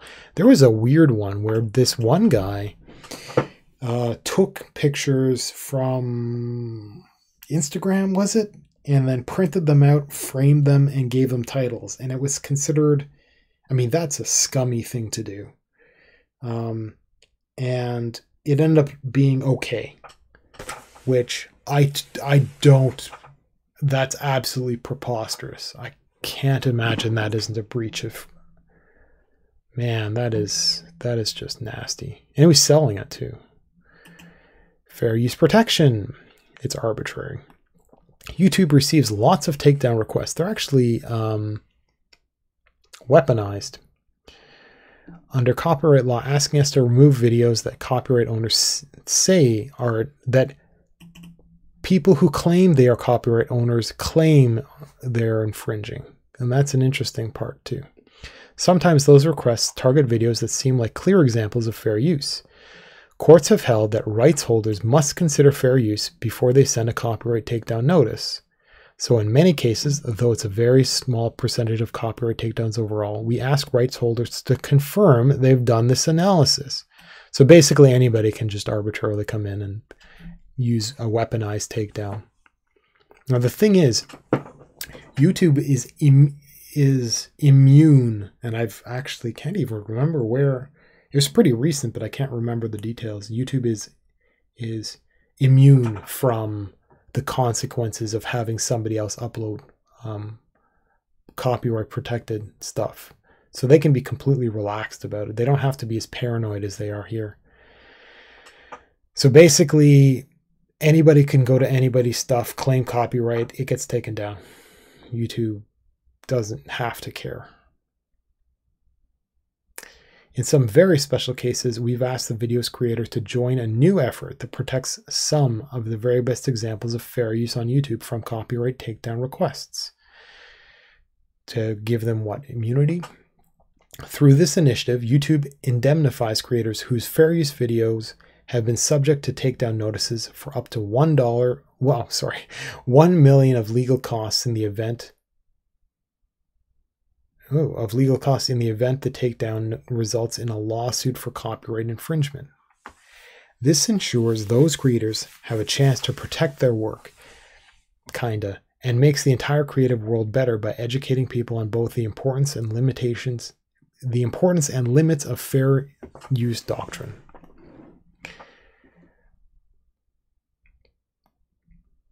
If you're in the US, you can watch the videos you protected above. Unfortunately, if you're outside the US, you won't be able to view the videos in this playlist. That is correct. Please note, the videos featured above represent a minuscule portion of the number of copyright takedown requests we receive. They're even a small percentage of the number of potential fair uses that are subject to takedowns. That's an admission of guilt. YouTube is only able to offer fair use protection to a small number of individual videos each year that we choose based on a variety of factors. Arbitrary. We try to select videos that are most illustrative of fair use. If your video is chosen for this effort, we'll get in touch with you. If we like you, we'll give you legal protection. Nice. Please don't contact us asking to protect your video. We'll find you if we're able to offer you this protection. No, if they want to, because they said they can't do it for a lot. While we can't offer a legal defense to everyone, we'll remain vigilant about takedown notices impacting all creators. No, they won't. You may have seen press coverage of some cases where we've asked rights owners to reconsider takedowns or reinstated fair use videos. For example, this video by the Young Turks, which shows brief clips of a heavily criticized commercial as part of a conversation on why it offended viewers. Who cares? Oh, that's the Pepsi thing? I just don't care. That was a neat feature. Hey, look at that. It expands the URL if I just wait. Cool. I've never noticed that. Let me see that again. Cool. Secular Talks video, which criticizes Mike Huckabee for endorsing an unproven treatment for diabetes. Okay. Well, whatever. The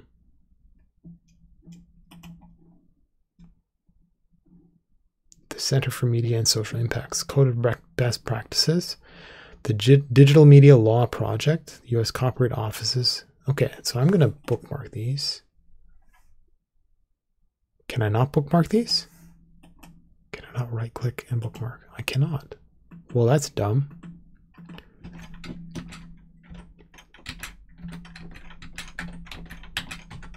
Okay.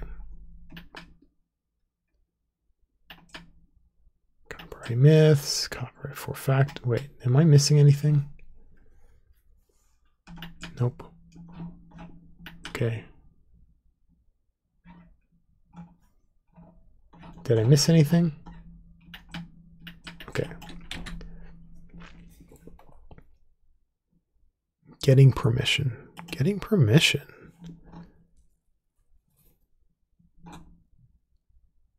Well, let's just read the whole thing.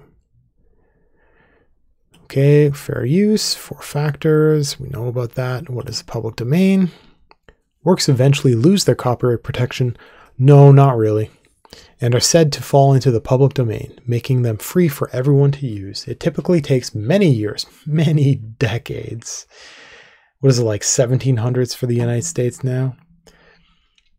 The length of a term of copyright protection varies depending on where and when the work was published, whether the work was commissioned as a work for hire, and other factors. Certain works created by U.S. federal government agencies fall into the public domain immediately upon publication. So like stuff from NASA is actually public domain. So if you wanted to get some really great pictures, both of like actual photorealistic stuff as well as representative or like color corrected, because there's some stuff that it isn't visual, that they need to like do false colors. If you want great pictures from NASA, like stupidly high resolution too, you can get great stuff, and it's public domain. You can do whatever you want with it. You don't even have to credit them. Fantastic stuff. I've actually used one of their pictures before for my short story Sekhmet. Okay. Keep in mind that the rules for public domain differ from country to country. It is your responsibility to verify that a work in the public domain, that a work is in the public domain before you upload it to YouTube. What about somebody falsely accusing you of copyright infringement? Because I had somebody do that to me in a different account many years ago, like 2000s. It is your responsibility, blah, blah. There is no official list of works in the public domain. However, there are some useful resources online that may help you. Columbia University and the Copyright Information Center at Cornell University. Okay. Both offer helpful guides. Neither YouTube nor either a university can guarantee. Okay, of course. What is a derivative work? This is the... I can't remember. My brain is tired. You need a copyright owner's permission to create new works based on their original content. No, you don't. No, you don't. You can create a transformative work.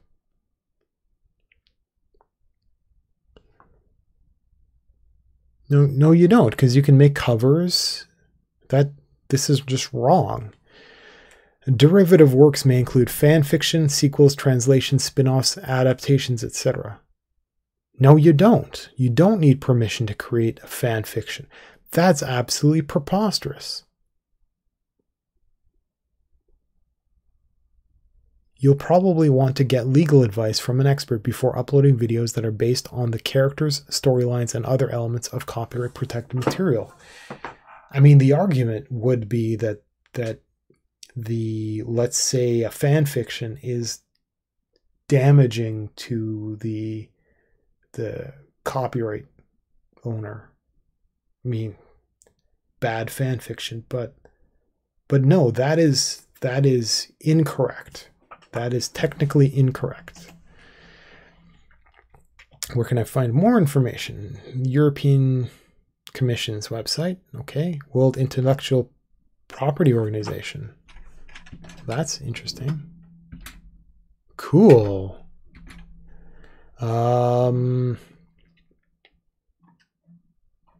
Questions about uploading. How do I get permission?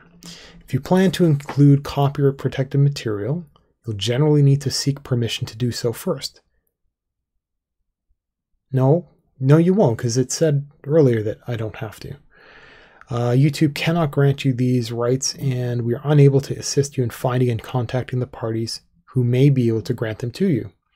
This is something you'll have to research and handle on your own or with the assistance of a lawyer. For example, YouTube cannot grant you the rights to use content that has already been uploaded to the site. Actually, it used to. It used to have this thing where the YouTube like terms of service when uploading. So if you were to like use your webcam to record live into YouTube, it would automatically fall under a certain license whereby other people were allowed to use that work as well. Now, I don't remember the details clearly enough. I don't remember how much of the legalese I had read. Maybe I'm misremembering. Maybe I'm wrong. But I remember there being something like that. So even now, if I were to reach back to like 2000 videos from 2003, the licensing that those things fell under, if I am correct, would allow me to like re-upload them and hack them apart, and they would actually be explicitly under a YouTube license that allowed that. I can't remember. So neat piece of history. Learn more about how to contact other users here. That feature was actually removed. As of July 9th, 2018, the ability to send, receive, or read private messages in Creator Studio is no longer available. You have no way of contacting somebody to ask them for permission. We made this change because the feature was not widely used. Yes, it was, and will allow us to focus on the features and tools that matter most to you. Wrong. That is bloody important. All private messages have therefore been deleted from Creator Studio and anywhere else on YouTube. And they actually removed, like, there was a forum concept, and they already removed video responses, and it's just like, it's just garbage. You can still receive and send email messages to fellow users on the platform using business inquiry emails, visible on desktop only, when provided by the channel owner on the About tab of their channel. Well, that's something I should consider, actually. Business inquiries. Okay. I'll think about that. Because that's a spam collector, is it not?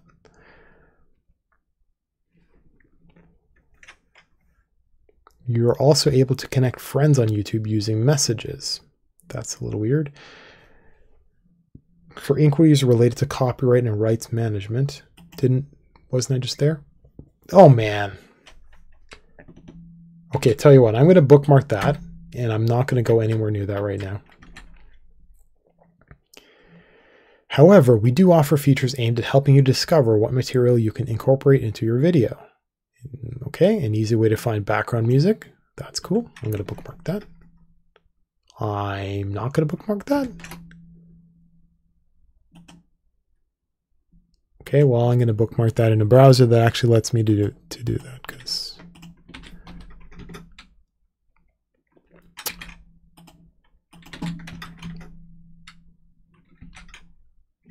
okay. The music policy directory also helps you understand.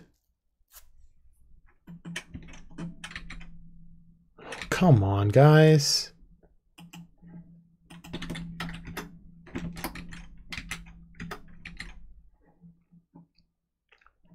Learn more about music policies. Okay, well, man, that's annoying. How do I license third-party content? Before you upload a video, you must get the rights, including any music.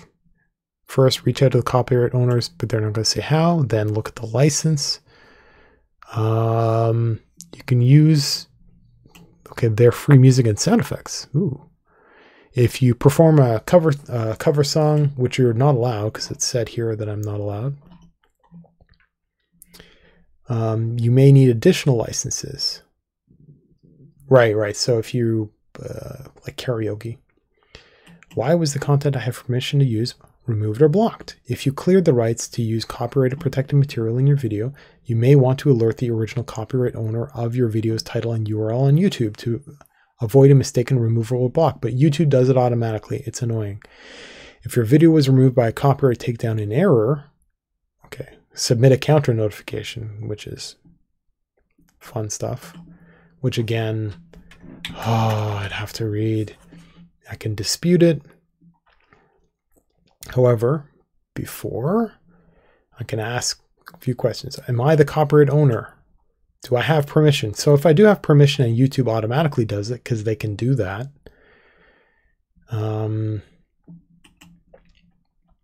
why was the content I recorded or purchased myself removed?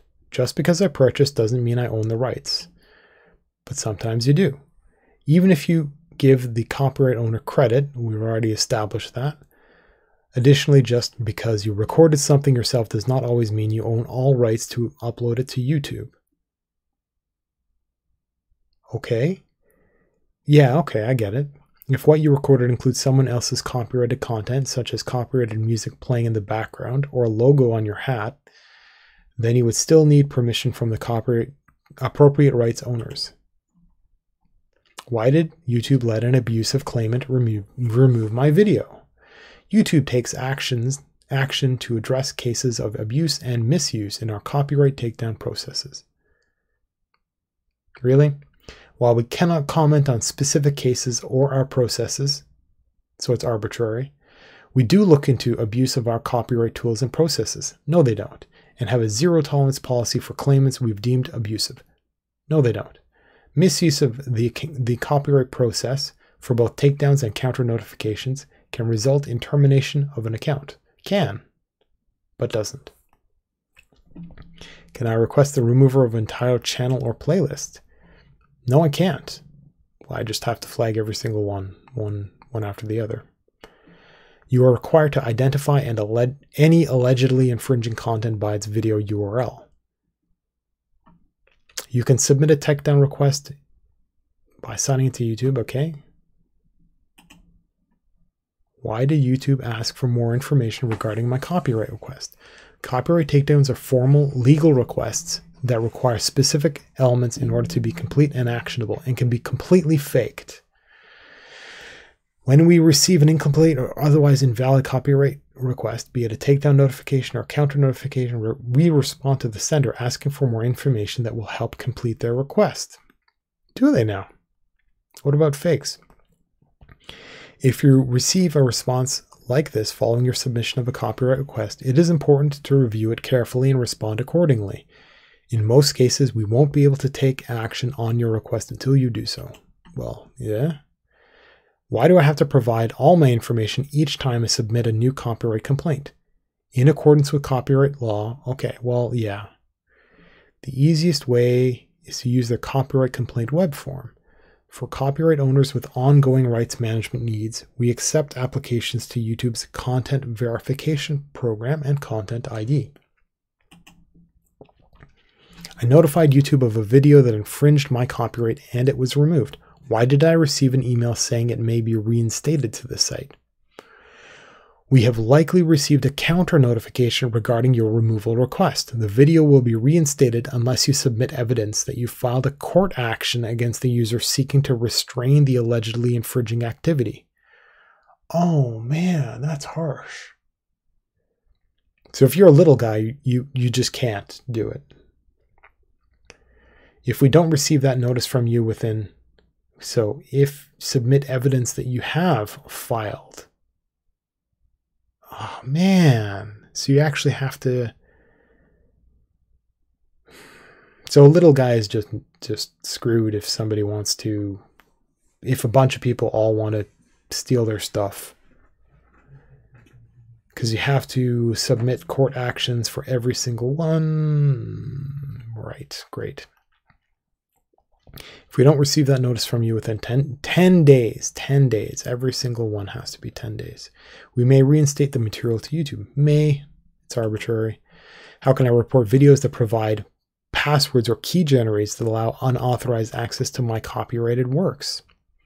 If a video includes information allowing people to bypass access restrictions to your software, such as passwords, key generators, or cracks, the appropriate and most efficient way to notify YouTube of these issues is through our other legal issues form.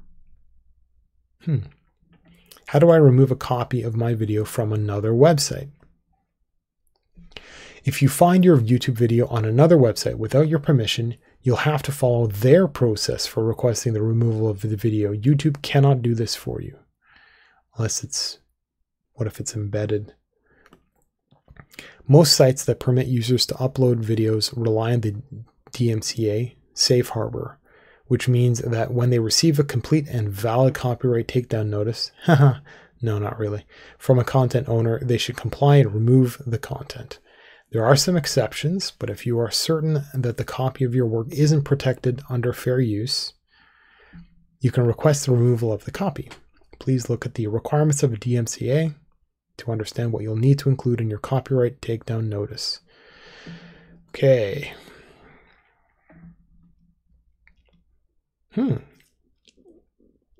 Interesting. Okay, cool.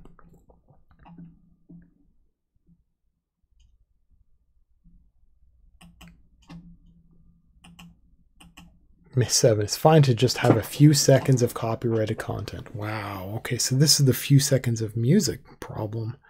Any amount of unlicensed copyrighted content used, even if it's just for a few seconds, may result in your video getting claimed by Content ID. Okay, that explains it.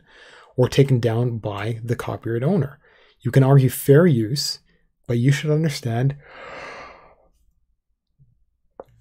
that the only place where fair use determination can be made is a courtroom. Okay. Oh, sorry, I missed some stuff. Other creators do it, so you can't too. Well, yeah, duh. You can use your content if you purchased iTunes, a CD, or DVD. Yeah, paying money doesn't include all rights, including mass. So if you buy DVD, you can't like go and show it to a certain number of people in bunches of places. Like you can't make an outdoor, like, oh man, I can't even remember the words. I'm getting tired. Content you recorded yourself from a TV, a movie theater, or the radio is okay. No, it is not, including like hand cam of movies. That's definitely not okay. Saying no copyright infringement intended. I've already said that. Okay, good.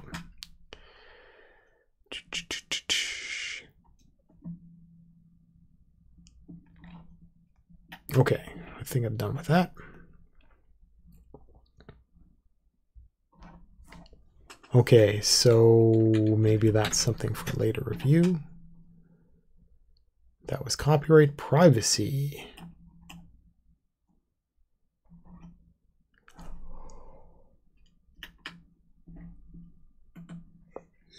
This is policies. So I'm not concerned about this because this is not quite terms of service. It's just violation of any of these policies. So protecting my privacy, image or voice, full name, financial information, contact information, other personally identifiable information.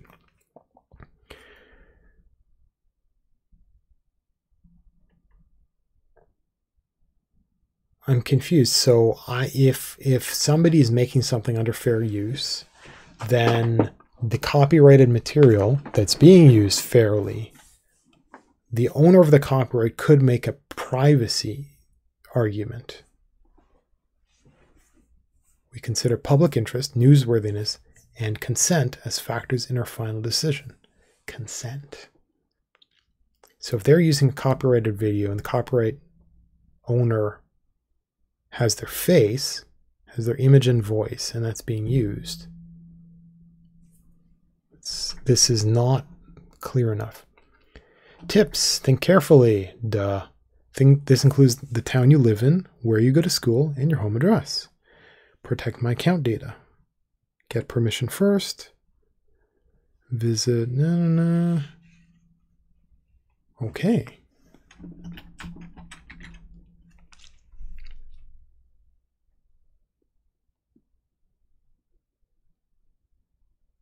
Impersonation. Well, duh.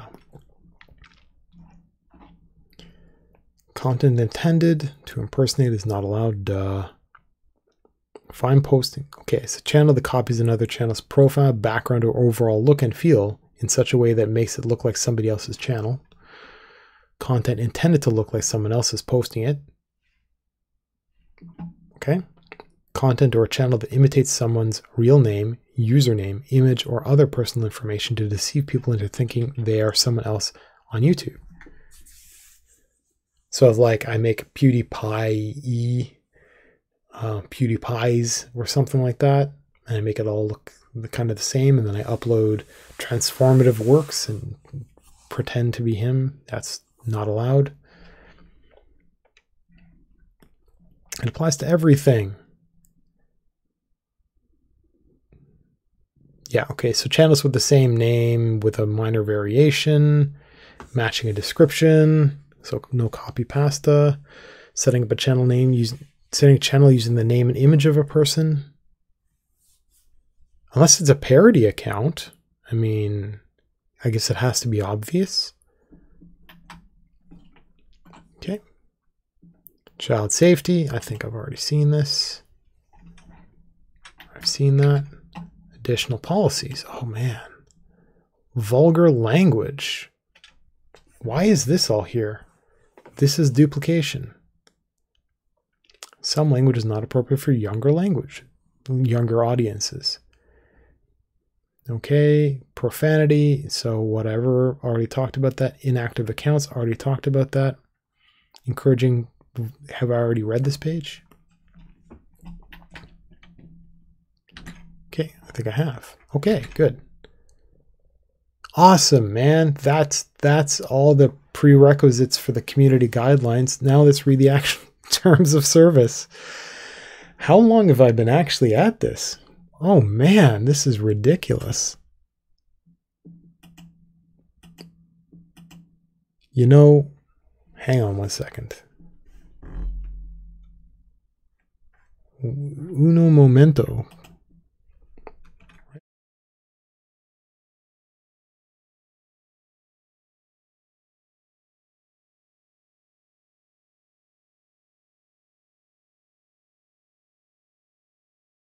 I am going to quickly look. Somehow, where is the feature here for me to look at my dashboard? How long have I been going? How long have I been going? I don't know how to tell. I actually legit don't know how to tell. Do I really care? 2 hours. Oh man, that is bad. Oh, what's my record? 4 hours. Okay, so terms of service. I'm going to rush through this really quick. By using or visiting the YouTube website or any YouTube products, software, data feeds, and services provided to you on, from, or through the YouTube website, collectively the service, you signify your agreement to 1. These terms and conditions, the terms of service. 2. Google's privacy policy, which is another thing I'd have to read, and incorporated herein by reference. By reference. Oh man. So I actually have to read through their privacy policy. I signify my agreement to their privacy policy. That's a problem. YouTube's community guidelines, which is what I just read through, and also incorporated herein by reference. If you do not agree to any of these terms, the Google privacy policy or the community guidelines, please do not use this service. Oh man, this is just... Oh, okay, well I'm going to skim this really quick. Oh no, I'm not. Oh man. Okay, no, that's just table contents. Okay. We build a range of services, whatever, lots of stuff, platforms, products that are integrated. You can use our service in a variety of ways to manage your privacy. Okay, so for example, you can sign up for a Google account if you want to create and manage content like email and photos, or see more relevant search results. And you can use many Google services when you're signed out or without creating an account at all, like searching on Google or watching YouTube videos. You can also choose to browse the web privately using Chrome in incognito mode. And across our services, now Chrome in incognito mode is still a massive privacy problem because it's got some settings by default which leak stuff on purpose. And across our services, you can adjust your privacy settings to control what we collect and how your information is used. To help explain things as clearly as possible, we've added examples, explanatory videos, and definitions for key terms. And if you have any questions about the privacy policy, you can contact us. No, you kind of can't. We want you to understand the types of information we collect as you use our services. Figuring out basic stuff like which language we speak, or more complex things like ads you'll find most useful, the people who matter to you online. Ooh, that's harsh. For example, oh man, look in your email. Gmail will suggest addresses based on the people you contact most frequently. Yeah, but that's kind of vague. Which YouTube videos you might like, which is kind of scary. The information Google collects and how that information is used depends on how you use your services and how you manage your privacy controls. When you're not signed in, we store the information we collect with unique identifiers tied to the browser. Oh man, come on guys, you're killing me with all this stuff. This helps us do things like maintain your language preferences across browsing sessions. When you're signed in, we collect information that we store with your Google account, which we treat as personal information.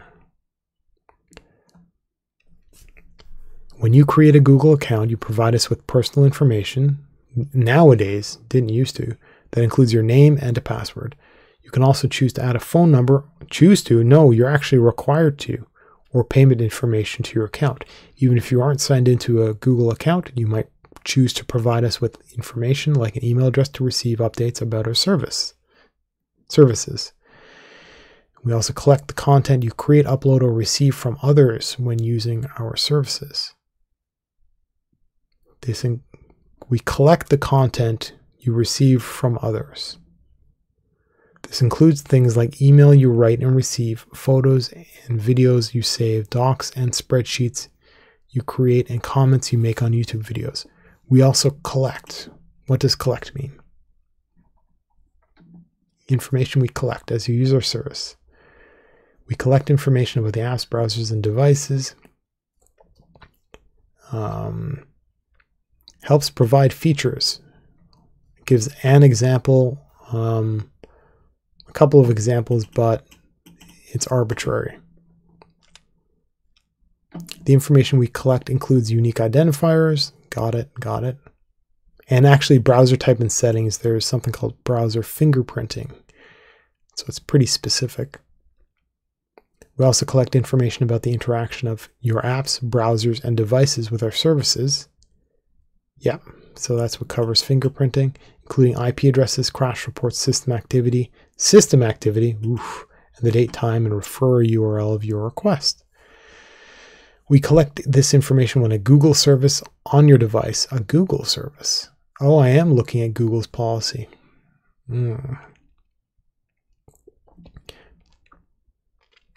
If you're using an Android device, your device periodically contacts Google services to provide information about your device and connection to our services. Yeah, it's scary stuff, which is on by default.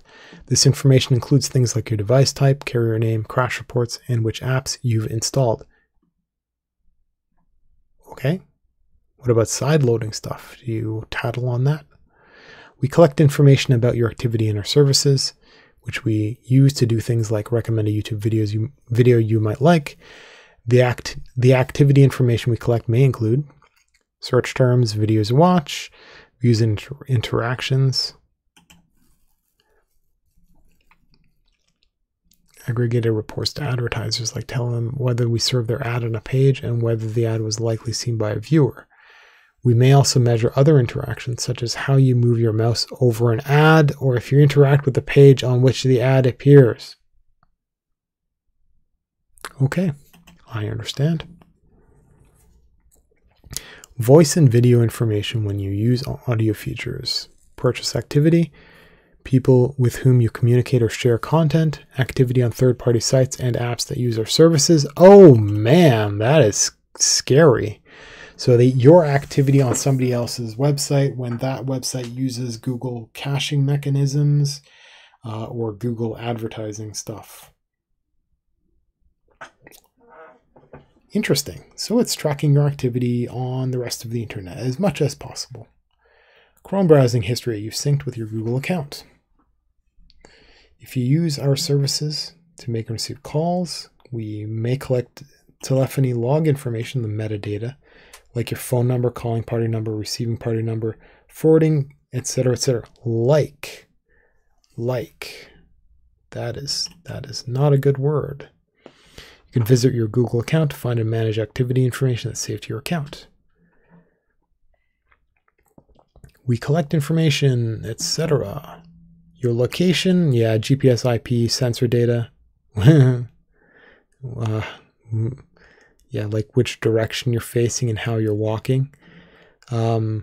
Information about things near your devices, such as Wi-Fi access points, cell towers, and Bluetooth-enabled devices. Okay, so it's able to triangulate based on what? Availability of different cell towers near you, so it can triangulate your location. Wi-Fi access points, you walk downtown, it'll know where you are based on strength of all the different Wi-Fi access points of all the different shops, and it'll collect all the Wi-Fi information of all that stuff around you. How nice, how just nice of it. The types of location data we collect depend in part on your device and account settings. For example, my Android device will automatically collect all that information for Google. You can turn your Android device's location on or off, using the device's settings app. You can also turn on location history if you want to create a private map of where you go with your signed in. If you want to create a private map of where you go with your signed in devices. So they create a private map of where I go with my signed in devices. How nice. In some circumstances, Google also collects information about you from publicly accessible sources.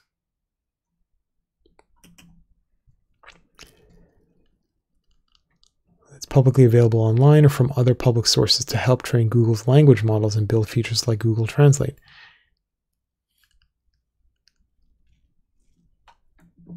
For example, okay, so we'll collect, say, information that you posted to your Instagram or whatever. So YouTube reaches out to everything everywhere to tag you.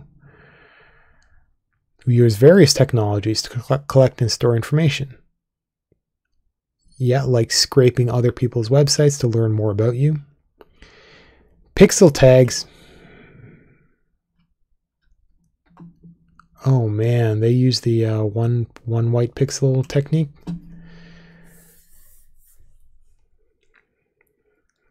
Oh man, or application data caches.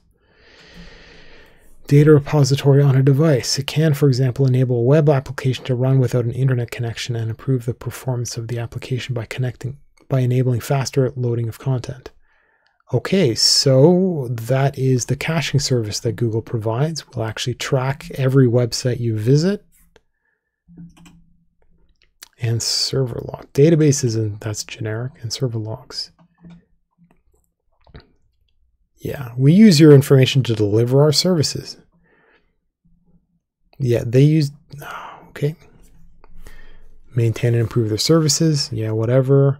Develop new services, yeah, whatever. Provide personalized services, including content and ads. I totally get that. Oh, it's nice. They don't show based on sensitive categories. And they require the same from advertisers. That's very nice. We don't share information that personally identifies you with advertisers, such as your name or email, unless you ask us to. Yeah, but they keep all that. We use data for analytics and measurement to understand how our services are used. Okay, so measure performance, communicate with me, got it. But they're keeping as much as they can, which is scary. Protect Google, our users, and the public.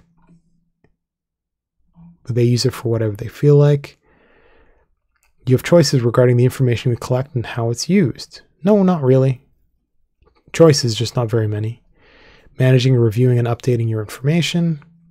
Got it, got it, got it. Got it. Exporting, removing, and deleting your information. Oh. Well, I am going to keep that. Takeout. Google Takeout. I forgot that's a thing. Cool. I will explore that at some point. Delete my content. I've explored that. That's kind of a cool feature. Search for and delete specific items from my account using my activity. Oh.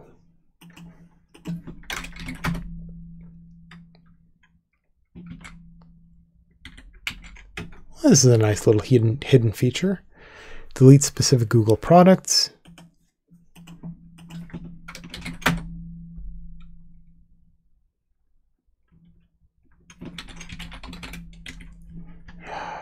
Hang on a second.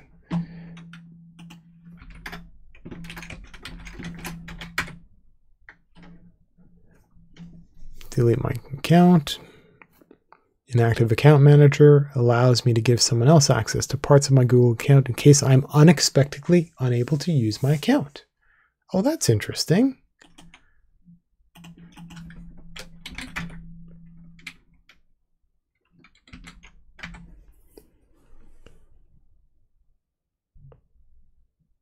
Oh, wow.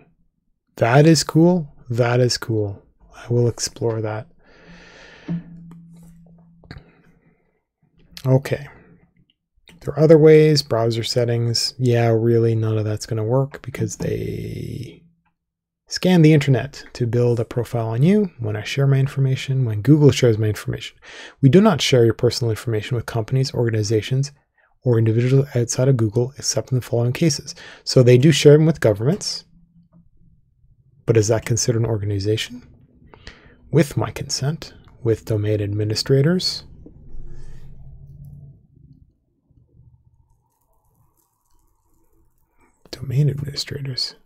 okay. For external processing, we provide personal information to our affiliates.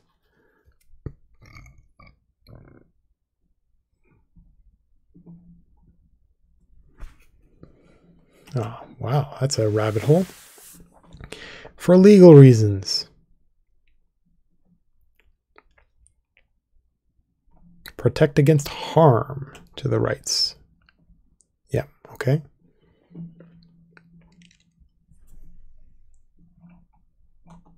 If Google is involved in a merger, acquisition, or sale of assets, we'll continue to ensure the confidentiality of your personal information and give affected users notice. Isn't it affected users? Notice before personal information is transferred or becomes subject to a different privacy policy. We built security to our products to protect your information. Got it? You can export. That was mentioned above. Data transfers. Yeah, actually. And your information may be processed on servers located outside of the country where you live, which is actually really, really important for a lot of stuff. Data protection laws vary among countries, with some providing more protection than others. So they push stuff to New Zealand, which has looser data protection policies for certain things. If they need to get inside and use your stuff. Regardless of where your information is processed, we apply the same protections described in this policy, which are loose and easy to interpret. We also comply with certain legal frameworks.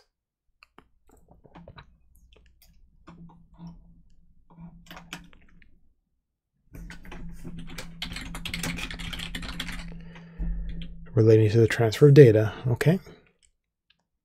When we remote, so written complaints, Okay, got it. When this policy applies, all the services, of course, changes. We change this privacy policy from time to time. Duh. We will not reduce your rights under this privacy policy without your explicit consent, which is just logging in. We always indicate the date the last changes were published, and we offer access to archived versions for your review. Do they actually offer a change log or just the complete? Ah, thank you. Good stuff.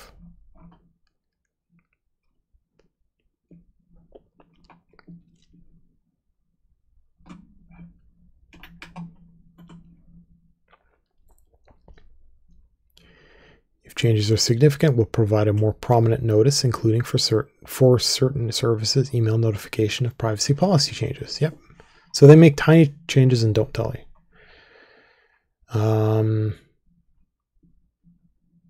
YouTube Kids. I didn't even know that's a thing.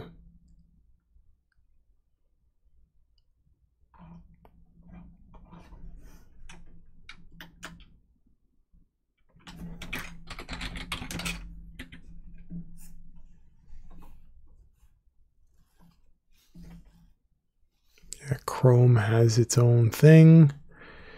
Okay, good. Am I good? Am I good? Okay.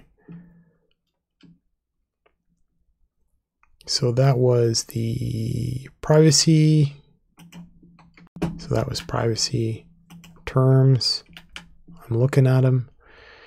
YouTube may, in its sole discretion, modify or revise these terms of service and policies at any time, and you agree to be bound by such modifications or revisions. Automatically, nothing in these terms of service shall be deemed to confer any third-party rights or benefits.